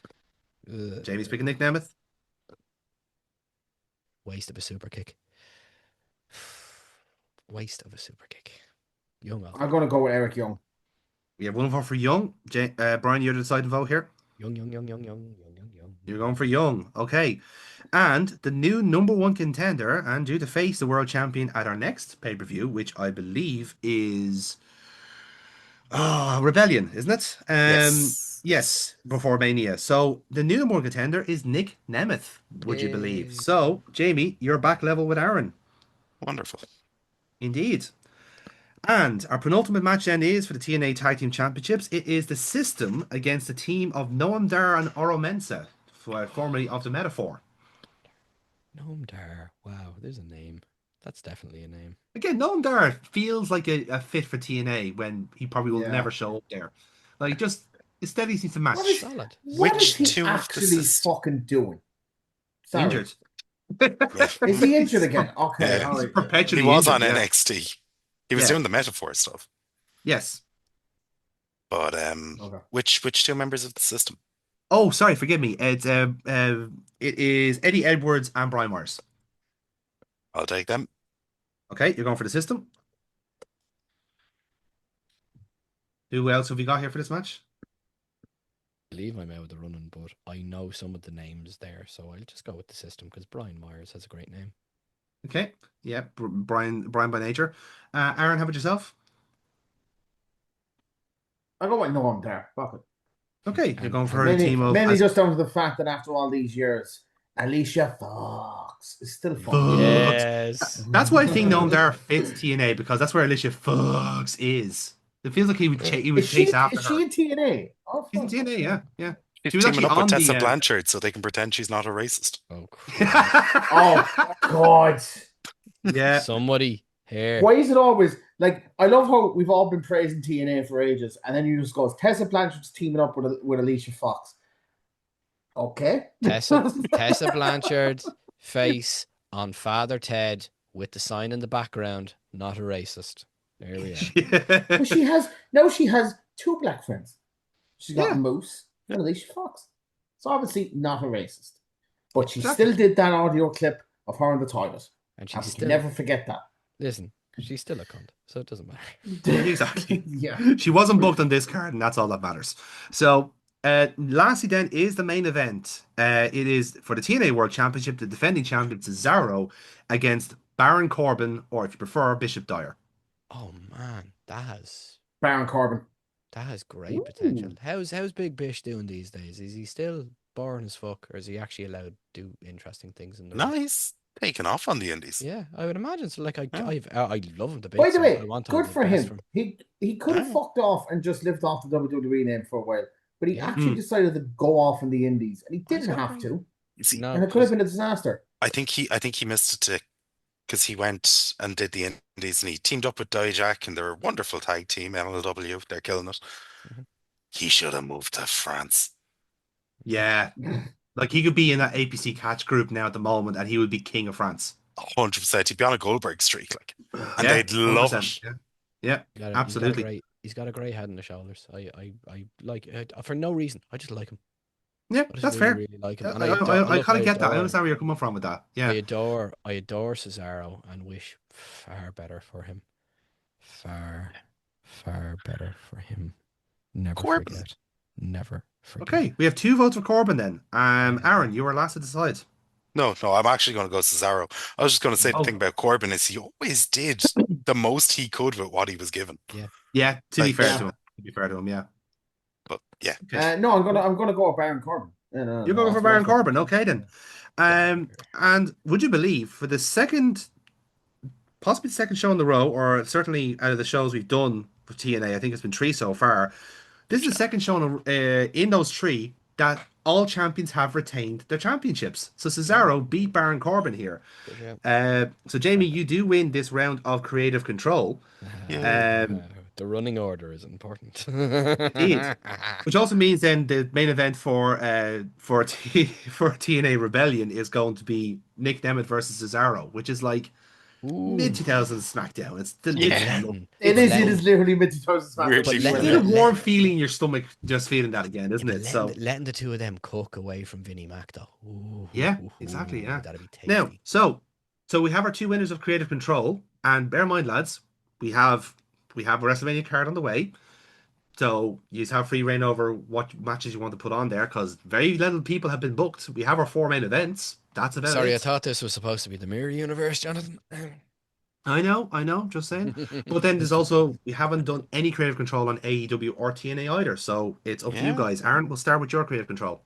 What do you want to put onto this into this universe? Make David Arquette the champion. Require me to delete one of the wrestlers we have and put down David Arquette in the game. So I'm going to veto that one, I think. Wait, if he vetoes it, does that mean? No, that's not the You can fuck off. That's an executive producer Shut the fuck up, Aaron, and pick something better.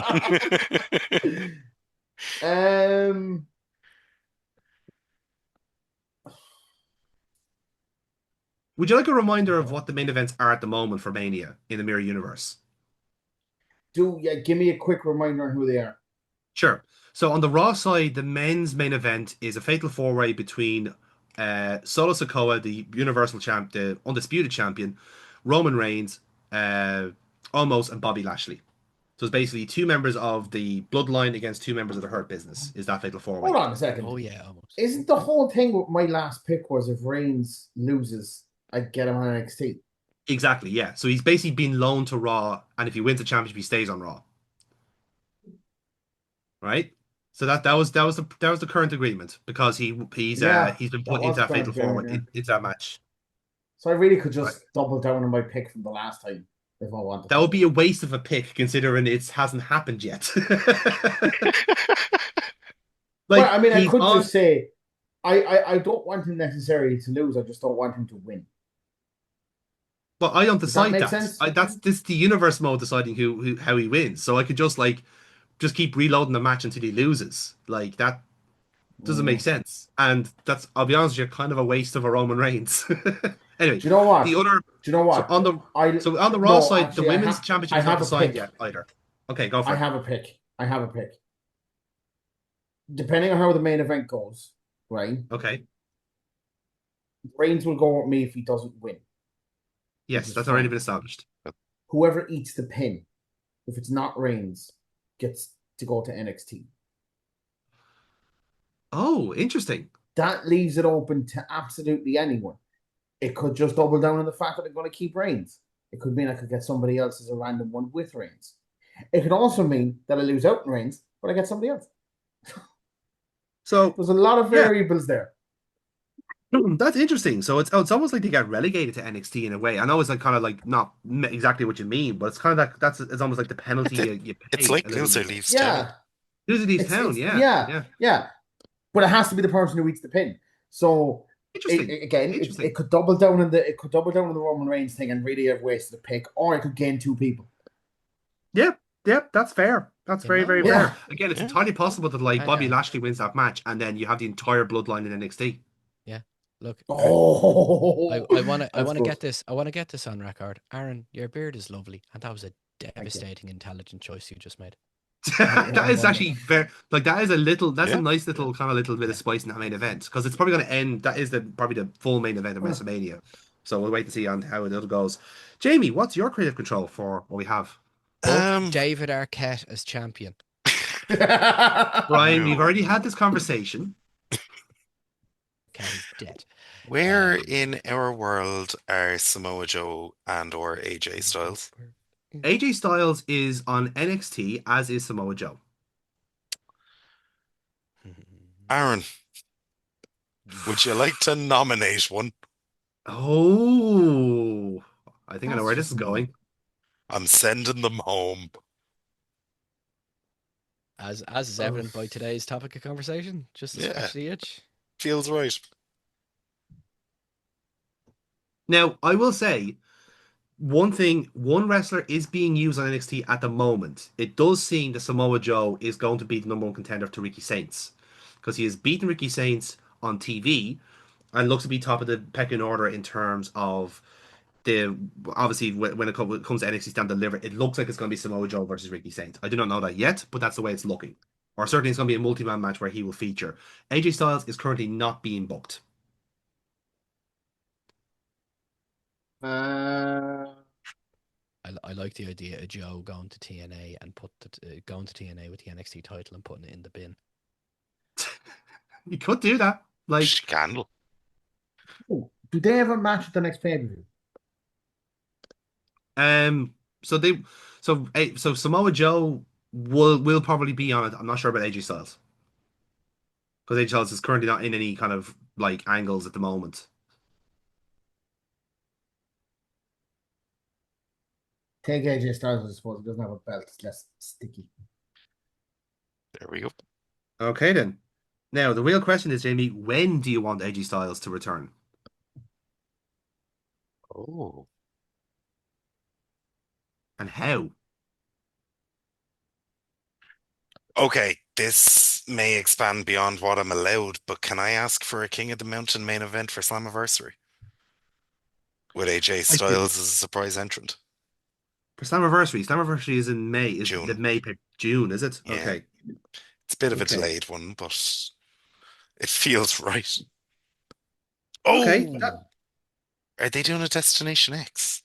No, I no. don't have a destination next on my calendar. No, I don't. Okay, I okay. can make one. Then In fairness, no, I no, can. I no, can no. put it on. If it's all good, I would like a world title King of the Mountain main event with AJ Styles as a surprise entrant, and he can remain Okay. in NXT till then. Do you know what? That's fair. So he's to leave NXT in June. Mm-hmm. There we go. Right. Good stuff. Okay then. Right then. So we have a little bit more time then to just to whet our appetite for WrestleMania a little bit because uh it's WrestleMania has taken a few turns that perhaps we haven't been expecting. We're gonna do a full WrestleMania debrief or briefing, I should say, in our next episode because we'll be on WrestleMania week and we'll have a kind of a clearer picture of how both nights are shaping up.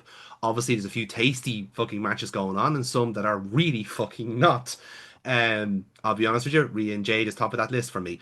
But but at least the mid card is looking good. There's a lot of good stuff kind of brewing there. There's some matches that are just going to be on because they're going to be good, you know, that kind of thing.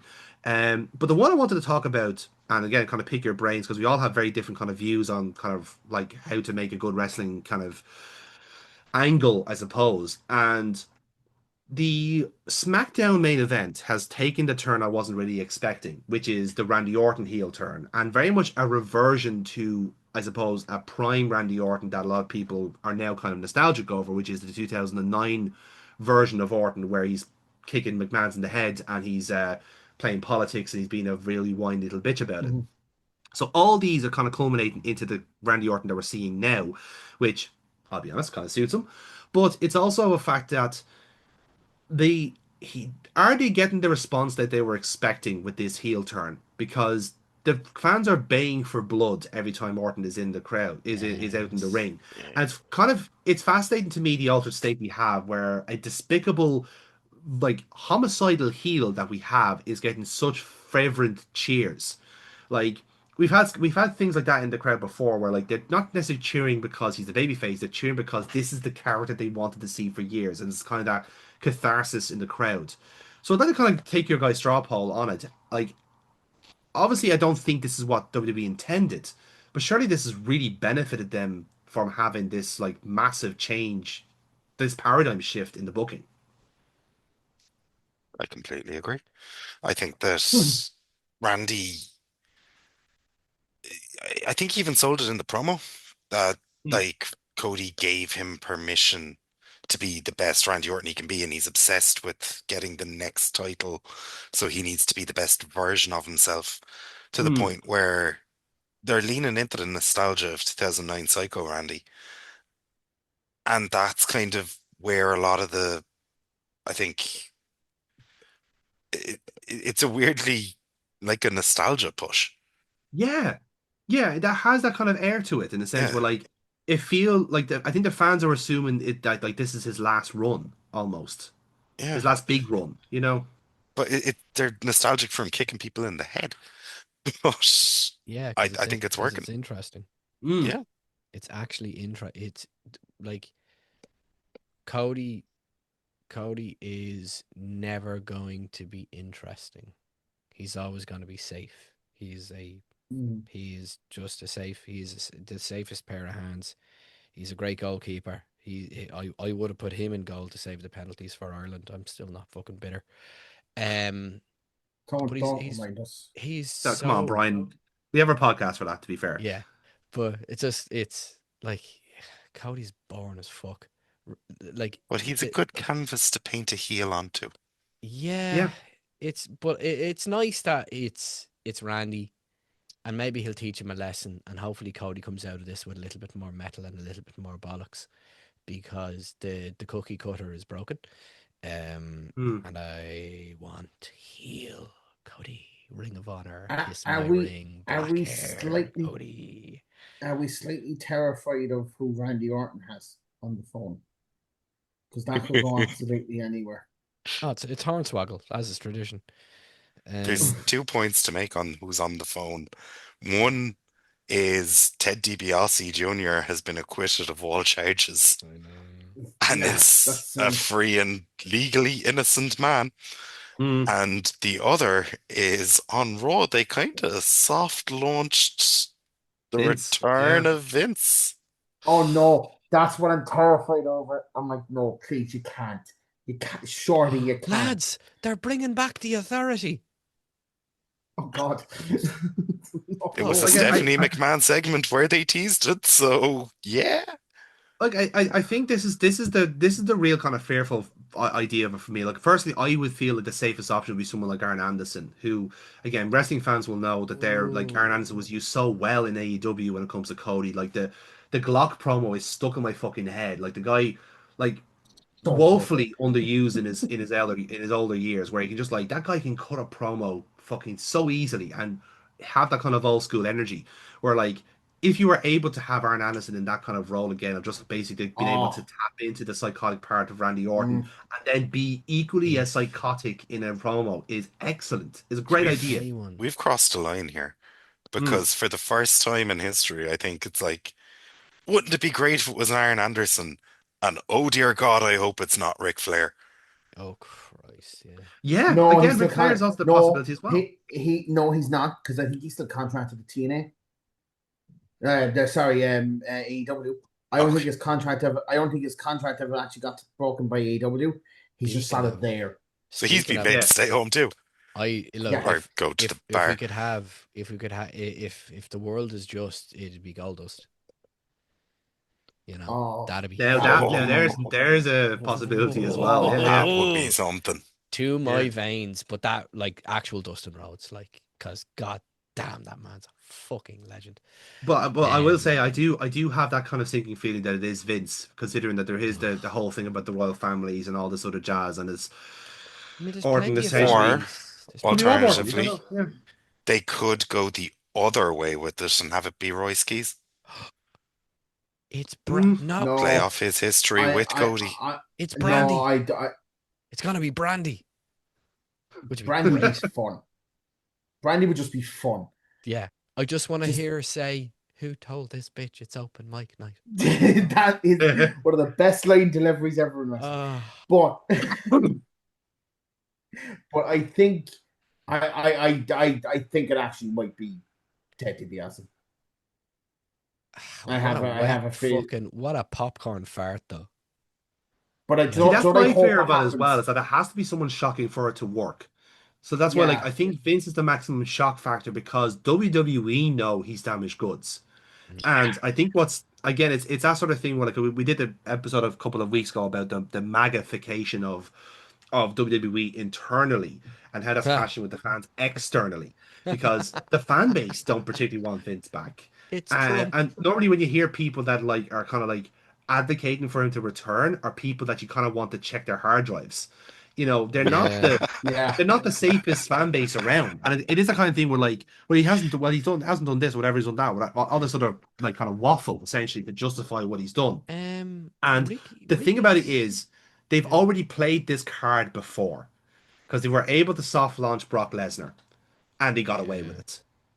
No, but it's very different. Always gonna beat. It's very different. However, they will look at that as proof that they can get away with it, and I think that's what has me concerned. They don't use because magic. How dare you? No, because I think with the Lesnar thing, it's just like, well, maybe he really wasn't involved in it enough to justify it. Whereas with Vince, it's like it's like trying to say that Trump isn't in the Epstein files. He's all over that shit. Absolutely, 100% agree. But like I said, being adjacent is, and this is my fear of it, because of the unscrupulous nature of having this MAGA connection. Like, they will take it's that inch give a mile kind of situation for me. That's my great fear about it. I don't think TKO with that sinking feeling. I don't think TKO would allow it. They tried very hard to get him. But again, like, TKO are fucking riddled with right-wing wankers as well. Like, look at fucking UFC. I know they're riddled. It's different. Dwayne's it's different if it was. It's different if he left because he was too old and they brought him back. he didn't leave in the cleanest of ways. It was a very dirty, like acrimonious. Yeah, wrestling. it wasn't. It wasn't great. Move is what it and was. I gotta be honest, I can't see Vince coming back to the WWE unless he owns it. I really hope not. Now, I really hope I'm just being alarmist. But no, I also think that, to be fair, the Randy side of things wouldn't. Nah. You could get the same effect without having to go through all that trouble. Look, I agree. Like, yeah, that's I what I'm genuinely saying. think The Rock or Triple H could easily fill one, the role. The Rock has won, Batista's won, but I know he's retired and he's not doing it. I'd like it to be Ricky Saints or Ethan Page. Someone who has a tie to Cody. That's the outsider one of the new legacy. Yeah, like a new legacy with Ethan Page, and that would be fun. They've just put together Birthright. Yep. Could they bring a whole stable? Nudge, nudge, nudge. And there's your new Nexus. Yeah. Bring them up under Randy's tutelage, and they're already being managed by Regal and Finlay. Yeah. Yeah. I mean, like, again, if they weren't doing that, like Regal, you could say he's a perfect devil on the shoulder. Like, yeah. He's a classical villain for that reason. Just to see Finlay beat the ever-loving fuck out of Cody would heal me. That would be fun.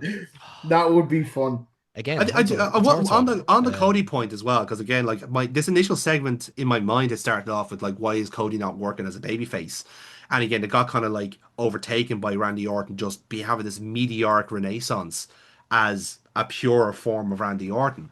But it's fascinating in the sense where like Cody Rhodes really only has one lever to pull when it comes to babyface heat, and that is get beaten to a bloody pulp, because it's happened now 3 years in a row. Hang on, he also has my daddy. So he has that fucking, like, Cody to me. Cody and Randy to me is analogous of music. Randy is dad rock power chords. Yeah.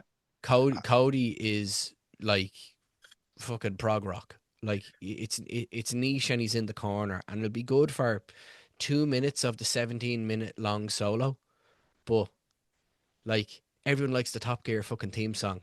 The full song is crap. No, it's not. The full song. Did Cody and Christian ever cross paths in AEW? Oh, that'd be great, because his dad is. No, they didn't. Yeah. I think Christian came in afterwards, or he was definitely not doing the they never swapped. Missed opportunity with the dead dad thing. Very much so, yeah. Fuck it, Tony Nese. Tony Nese. Oh my god, it's gonna be Danhausen. Like again, it's that would be amazing. That would be. And then Cody gets cursed. Face paint versus face paint. Oh my god! I just want Stardust. Maybe it's Stardust. Just get someone. They just get someone to dress up with Stardust, and that's the mind game. I fucking love Stardust. Cody. I'm sure the Ascension are available. Oh, fuck. That's not that they're doing anything in a minute.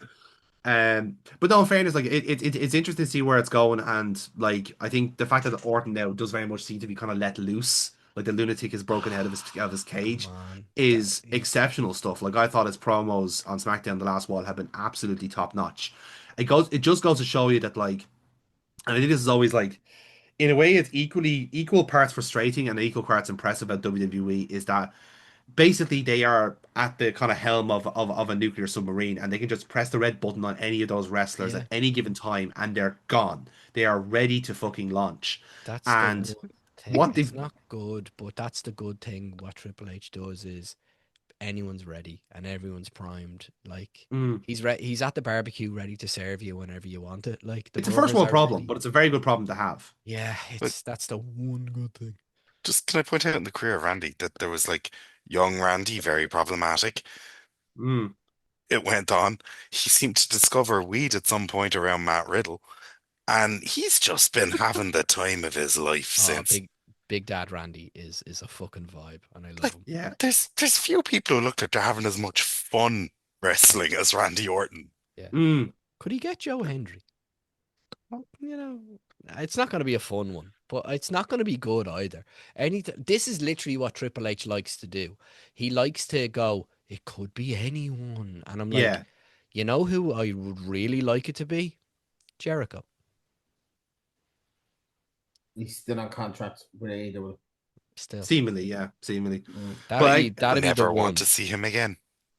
True, but like you're not gonna like it's WrestleMania. What are you gonna do? It's gonna be a cheap legend pop or the launch of someone's career. Like you're not bringing back fucking DB. Like you bring back DiBiase for the fucking. Oh my god, it's dead. Who gives a fuck? Well, that's why I was thinking that maybe like if they are doing a kind of evolution, kind of like a new evolution essentially with Orton as the Triple H analog, they will need a Ric Flair, and that's why I was thinking someone as a mouthpiece like an Arn Anderson, I think would be phenomenal because then, as you said, if you're deciding to bring on two people from NXT, again, Ricky Saints being against Cody Rhodes would be a gut punch, because they've already established on kind of Cody's kind of like, extended realm that there is a friendship there. So that would hurt. That would be a kick in the balls for Cody. And again, if they do that with Ethan Page then as well, you've got all the elements there of an evolution. Whether they do something like that when you've already have the vision kind of on the same turf, even though it's kind of falling on its arse, that's willing to be that's gonna hard to say. But again, Randy needs to go off into the sunset. Easiest way to do it, while getting talent over and going into the new season after WrestleMania. They need something. Can't just be because that's gonna run out. Isn't it great? He's kicking everyone again. Is gonna run out. So if you could get someone in there and latch him to Randy, and do an El Mentor fucking thing, and just have Randy RK home every fucking week, it'd be hilarious. And there's your it's all social media clips. Like, stop thinking smart. What's going to make the best YouTube clips for the next fucking 6 weeks? That's what they're going to do. Yeah. So it's going to be Danhausen. He is very nice and very evil, it has to be said. But yeah, so yeah, we'll keep monitoring the situation as we go along. As I said, our next podcast is going to be delving deeper into all the feuds that are making us excited for WrestleMania, and they're very much the ones that are not. Because we always have to take the rough and the smooth when it comes to WrestleMania, and this year will be no different. So to wrap up our show tonight, we're going to do a double round of Top Graps.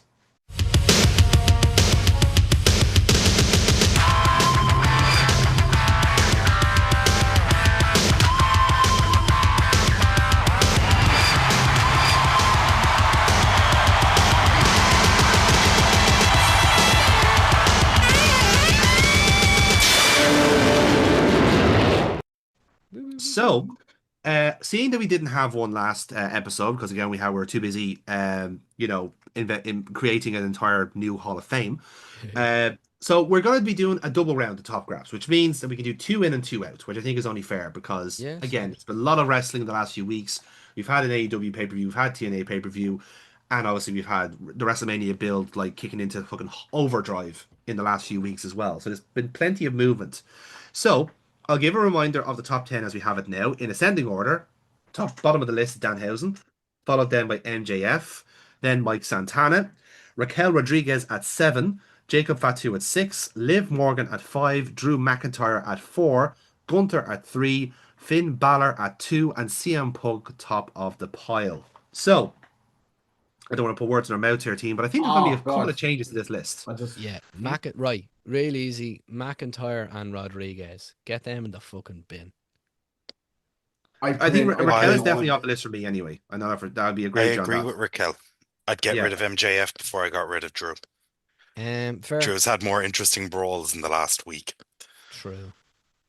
Can we put in refs? Because I'd like to put in that ref. Just for honorary. To be fair, I mean, a special shout out to TNA for having a concussion protocol. Special shout out to TNA for having a female referee that isn't a complete and utter fucking idiot. Yeah, I will say, if we're going to go for TNA representation, I would make a very strong case for Leon Slater. Yep. You really thought about him. You put him right in there, without question. Do you know what? Let's go around the room and we'll go for 2 picks that we go in for. I will start off the ball here. I think the 2 very obvious answers, especially on the WWE side, would be Obafemi and Randy Orton. Yeah. Obafemi's got to win. I'm sorry, but that powerbomb on Brock Lesnar might have been one of the coolest things I've ever seen. I was showing people in my office that. My favorite part was when Brock Lesnar acted scared. Brilliant. Yeah. Absolutely. And when he Brock used the Lesnar poor has jobber. finally met his match. Yeah. He's finally met his match. Brock Lesnar as a wrestler has finally met his match, and I think it's one of those things where even he's like, I don't know what to do here. This man is too big. He's too strong. He's too fast. He's like, what, 15 years younger than me. Yeah. What do I do to get a win over him? And it is the perfect... WrestleMania is the perfect point to launch Oba Femi. It's been perfect because if Lesnar didn't come back, and I know we all didn't want him to come back, if Lesnar didn't come back, Oba Femi would have been kind of lost, I think. Without question. So I understand that Lesnar isn't particularly well liked. I've always liked Lesnar. I've made the claim a lot that his title run before Reigns became champion was one of the most impressive WWE title runs in the last 20 years since the Attitude Era, in my eyes. I'm able to separate art from artist so much so. Fucking WWE redacted wrestler, I can still give flowers to the in-ring performance. Lesnar's a fucking all-timer. We've gone back and forth on him for ages. Personal stuff. The boy can work. He can just work. He's brilliant. And even when he got the powerbomb, you can clearly see him looking at Oba Femi and going, put your foot in my chest. Come on. Yeah, he's coaching him through the entire thing, I thought was absolutely fantastic. He knows that Oba Femi's like the next big thing. And if Lesnar wants to work with someone, as we've all mentioned before, he'll work with him. Oba Femi's definitely got to go into this list. He's absolutely phenomenal. Oba in, and I agree with Oba. Yeah, great show. Okay, so Oba's definitely going on the list then. So, any other names you want to go for suggestions of the list outside the three that we've had so far? I'd argue, if we're gonna be fair to AEW, Omega, because he's heating up for MJF. If you want to go about it that way. Off the back of Revolution, to be fair, like on Dynamite, I watched a bit of Dynamite Collision. Kyle Fletcher's doing some good bits and pieces. I'm finding it very hard to warm to him because I can't get Aussie Open out of my head, just his look doesn't do it for me. But wrestling wise, he's doing very, very well. He does look like a bit of a smackhead, doesn't he? That's the problem. It's just the look. It's literally just the aesthetics. I think once whatever phase he's in now, once he moves on to the next bits, but wrestling wise, he's been very, very good. Outside of on Revolution side again, because everyone was so almost overexposed on Revolution, it's kind of hard to pick anybody out in particular. But I thought Tony Storm did very well, with the Marina Shafir match, and then having to fucking do that absolute nonsense with Ronda Rousey.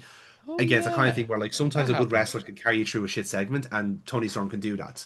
But beyond that, I don't think anyone really stood out from Revolution in particular. Outside of the kind of names we had here, maybe Moxley to a certain degree, but again, that match dragged on quite a bit, so it's kind of hard. Jamie will come through the fucking screen at you, Jonathan, if you just objectively, I don't think the product in AEW is anywhere near as momentum. That's the problem. There's no one standing out for me. That's the trouble. Yeah, exactly. Leon Slater and Oba in. They sound like the shouts. Yeah. Although other contenders, I completely agree with Randy. For all the wrong reasons, Sami Zayn. Because my God, did everyone hate his title win? Yeah, that's an interesting one as well. Yeah, there's a heel turn coming there, and that's gonna be something. Champion. Yeah, it's a curious one. But yeah, okay. So we've written Oba, so it's really much a time cost between Randy and Leon. So who are we opting for? Just for the flowers, I want Leon in there because fucking Randy's had his time. I will go for Randy. For me personally, I think Leon has a great journey ahead of him, and I don't think he's not going to be long for this list myself personally. If we're going for TNA, you know what, on the basis of that, John, and lovely, I'll fucking get another ticket to that Logic train. I will change it up. Oba and Randy for me. Okay, right then. So I concur with Oba and Randy. Leon will be on this list eventually. But... Yeah, exactly. I think he will be TNA top star at some stage, and it's only a matter of time. So. With that, then let's structure up the list. And who do we think, factoring in? So we have Raquel going out. So who else is leading the list for us at present? So fucking lived I'm voting MJF. You go MJF. I'm inclined to go MJF myself. I haven't really been excited by the Liv stuff recently, but again, she's the Raw main event on the women's side. Yeah, that hasn't really worked out something It's about bits and that bad. hasn't really Like they clicked. got very little to work with, but they're maximizing it to a certain degree, doing okay with it. It's a promo here and there, it's a segment here and there. They just need a good 10, 15 minutes to flesh it out. I think that's their problem because again, she's a Rumble winner. She does need a little bit more mileage. So I don't think that's her fault in that respect. I think it is literally just a case of well, there's so much other shit going on that she's not getting much of a market share. There's a bit of So a mismatch there too, where Liv is like all promo and Vicaire is like not a promo. yeah, that's the other part. It's such a clash. It's almost like too much of a clash. Now, I think the return of Roxanne will help because they can do Roxanne v Vicaire and build Yes, from exactly. there. Yeah. Heel shit. So I'm going to give Liv more time on the list. Well, that's fair. Um, at the very least, like, so I'm certainly not fifth anyway. But Yeah, no, fucking swap. You can swap her with Danhausen anyway. Well, we'll get to yeah, I the think swaps. Danhausen's But that's definitely improving here. Yeah, do you know what? I'm willing to vote on MGF going off the list personally. yeah. Look, So he has simultaneously every single time shit the fucking bed in AEW. He has all fucking promise and no fucking follow through. He is a mm, third day fucking massacre. Oh baby, oh Because baby, oh baby, oh I baby. Limp dick when it matters. I think the biggest issue with MGF as well is that he might not admit it publicly. I think mm. he's pretty much done. Should have He's gone to coasting. WWE. That's the thing. Like I don't think he's doing his finest work at the moment, even though he's still champion. But again, He's I don't think very much anyone's just doing like his fine work. In you 2018, can't. 2019, he was a blue chip prospect with all the Mm, potential in the world. That's nearly 10 years ago. yeah. He's doing Yeah. the same shtick, the Because same cheap heat. because the issue is with AEW is that all their main event scene is kind of the same. Yeah. Omega will be a nice change, and I think you'll Yeah.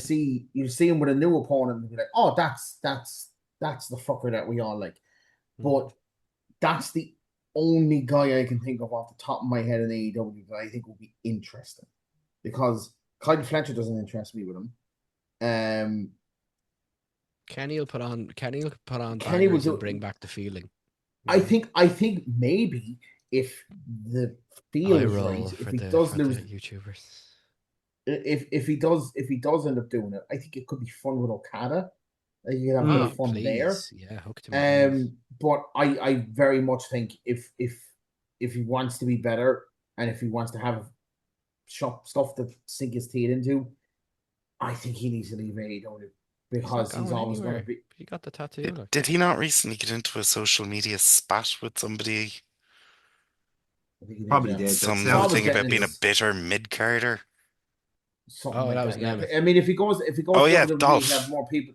That'd be a yeah. fucking match. I'd love to see Dolph kick him around. I'd like him if he just kind of fucked off for a bit.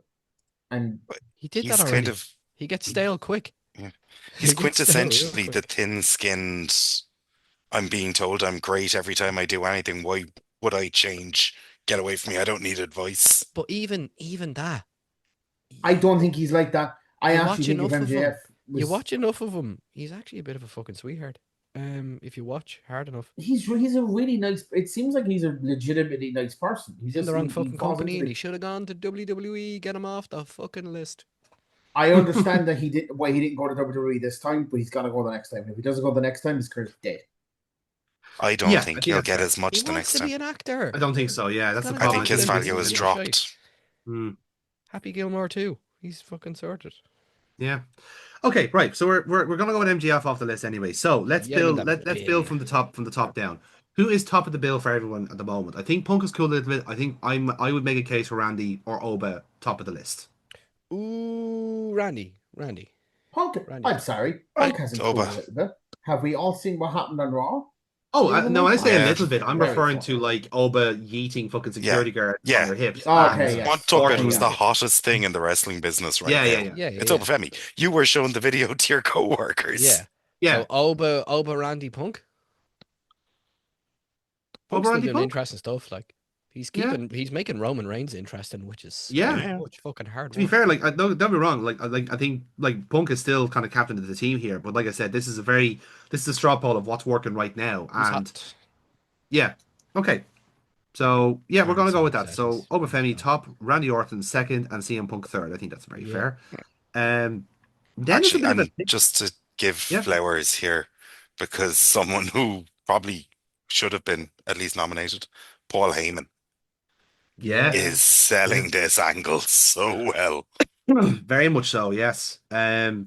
So who else we have But on the list then? So fourth then is curious. So it's a bit of a pick 'em for me in this respect because I think Gunter now on the card against Rollins is an interesting prospect. I think it's like very much one's based off necessity, considering that we have no Braun Breaker, we've no one really to set up Yeah. for Rollins. So it gives Gunter a dig out as well because he was meant to retire Rey Mysterio. That didn't happen either. So match of convenience, but I think it's going to be a fucking phenomenal wrestling match either way. It has Um, every opportunity to be very, very good. I hope Seth Rollins gets the wax out of his fucking ears and actually fucking works. And I hope he's able to work. I think Gunther will make him. he won't have a This is what I'm choice. hoping. The two of them, the two of them have every on. See, this is what I'm worried about. On paper, Mm, they could work, but I'm fucking terrified because they're two clinicians. It's very samey. Mm. They're both ring generals, and I don't know who's gonna give, who's leading this dance. mm. I suppose it's the idea, the Ugh. luxury of it being a mid card match is that in a sense it ultimately doesn't Look, matter. it has the potential to be Seth versus Brock a couple of years ago. Yeah, It has the potential to have a high spectacle moment like Randy Seth. As boring as I find him, can when he just chooses to be brilliant. Like yeah. he's so I fucking don't think a frustrating. loss hurts either of them either, really, because both of them are on kind of good steads. You can have interference for Rollins Seth, you can has have to now. Gunter. Yeah, Rollins has to win, and then Gunter can chase him, and he can get him in his crosshairs, and that can be an interesting side story for whatever Division is doing. Boring bullshit. But yeah, who's the what? 1, 2, 3. Who's that for at the moment? I don't think so Gunther's. I think Gunther can absolutely win the match if mm, Seth eats a spear to give yeah, him. Yeah, if yeah, I'd Division come agree with that. in and Yeah, schmozzy, and then that pisses fucking Gunter off. You can get an unlikely team there, run into Survivor Series. Yeah, it works. Like yeah, the end game Again, here exactly. is Seth and Braun. again, Yeah, Jonathan, exactly. Yeah, you yeah. bring people onto the show who are devastatingly good looking and equally as fucking intelligent. Jamie, well done. You Fantastic. know, we're good for a reason, lads. So yeah, we have Drew fourth at the moment. I don't know if he's Oh, still fucking fourth, down, but down, down, down, down. Bottom. Yeah. He's out of the top 5. Absolutely not. Fucking so bottom. we would be well if we're going with that. Then I'd say it could possibly be either Jacob or Danhausen fourth in that case, Danhausen. or Gunter. Danhausen. Danhausen. Danhausen. Yeah, put Danhausen, Danhausen. yeah. Danhausen. Okay, we have Danhausen. All memes and my love of him aside, he's the only reason I watch WWE YouTube. Yep, that's absolutely fair. Yep, Danhausen fourth. Next up, then I think probably Gunter fifth. Would that be reasonable? Now that he's back on Fair, the Yeah. buzz a little bit. Yeah. fair. Um, and that's kind of shuffling everyone down a little bit now. So, Yeah, let's put our TNA representative in, Mike Santana. How yeah. much does it main effect kind of affect his stock, Jamie? Do you think? Because it was a bit of a non-starter in that sense. Yeah, yeah. They had a lot put into that match, and it not happening Yeah. did nothing for him. But it's one of those things. They clearly had plans. With the amount of Mm, time left on the pay-per-view, it was going long. yeah. And it all just went pear-shaped. But it's one of those real life mishaps. They That's what handled happened. it well, but You can like, run Mm, you can run a few promos through that, and it could be good. There's the reason yeah. I'm yeah. champion. Blah blah Like blah I, blah. You know, I'm all of the glad he's mantra. staying in the top 10, but 10 would probably do Yeah. because Yeah, just circumstances. yeah. Okay. Circumstances. Right then. So, Although there's been in a lot of videos being shared. yes, it's Good true. for Yeah. him. So would we Not just say a good perhaps guitar player. either? That's Santana. Speed operator. So would we say then either perhaps Drew and Jacob tied to at seventh and eighth, perhaps with Liv Morgan Yeah, sixth? They chopping should, the two of changes. them should definitely be tied. Yeah, Liv before them, and then the two of them absolutely tied together because they're just knocking lumps out of each other, Yeah, and Yep, that's lovely. yeah, that is lovely. We can all agree on that. And that leaves Finn Balor ninth then. Which I think is actually quite fair because again his yeah. stuff has cooled off a little bit, but he's back. He's He's still got his there. spot in now Mania, and Hopefully we see a bit of Demon Balor. You know, that would be nice, but I don't think it's Yeah. probably necessary really for what it is. But whichever, wait and see. So yeah, that's our list now at the moment. So in ascending order, we have Mike Santana in 10th, Finn Balor 9th, Jacob Fatu, or I have here my fucking notes, Jacob Balor. Wrong answer, Jonathan. Jacob Fatu, 8th, Drew McIntyre 7th, Liv Morgan 6th, Gunter 5th, Danhausen, very nice, very evil, very 4th. Then CM Punk 3rd, Randy Orton, and Oba Femi is our top 3. Fucking delicious. Yep. Go on, Oba. I've realised that the top craps list very much works on recency bias, and my goodness, do I like it. We're wrestling fans. But that's the point. That's the point. Oh, absolutely. When it's changing every week. It's who's hot right now. Yeah. Everything I say that like of anything disparaging remarks I said about AEW fans, you can multiply it by fucking 2, and I can relate to myself. I have the memory of a goldfish. So whatever just happened now, right now, currently, is the best thing, because that's how wrestling works. Yep, very much so. It's always the new thing. So yeah, that's our pod for tonight, lads. We are going to leave it here for the moment. I want to thank my contributors tonight, for Brian, from Jamie and Aaron. We had a lot to cover, and we did it very, very well.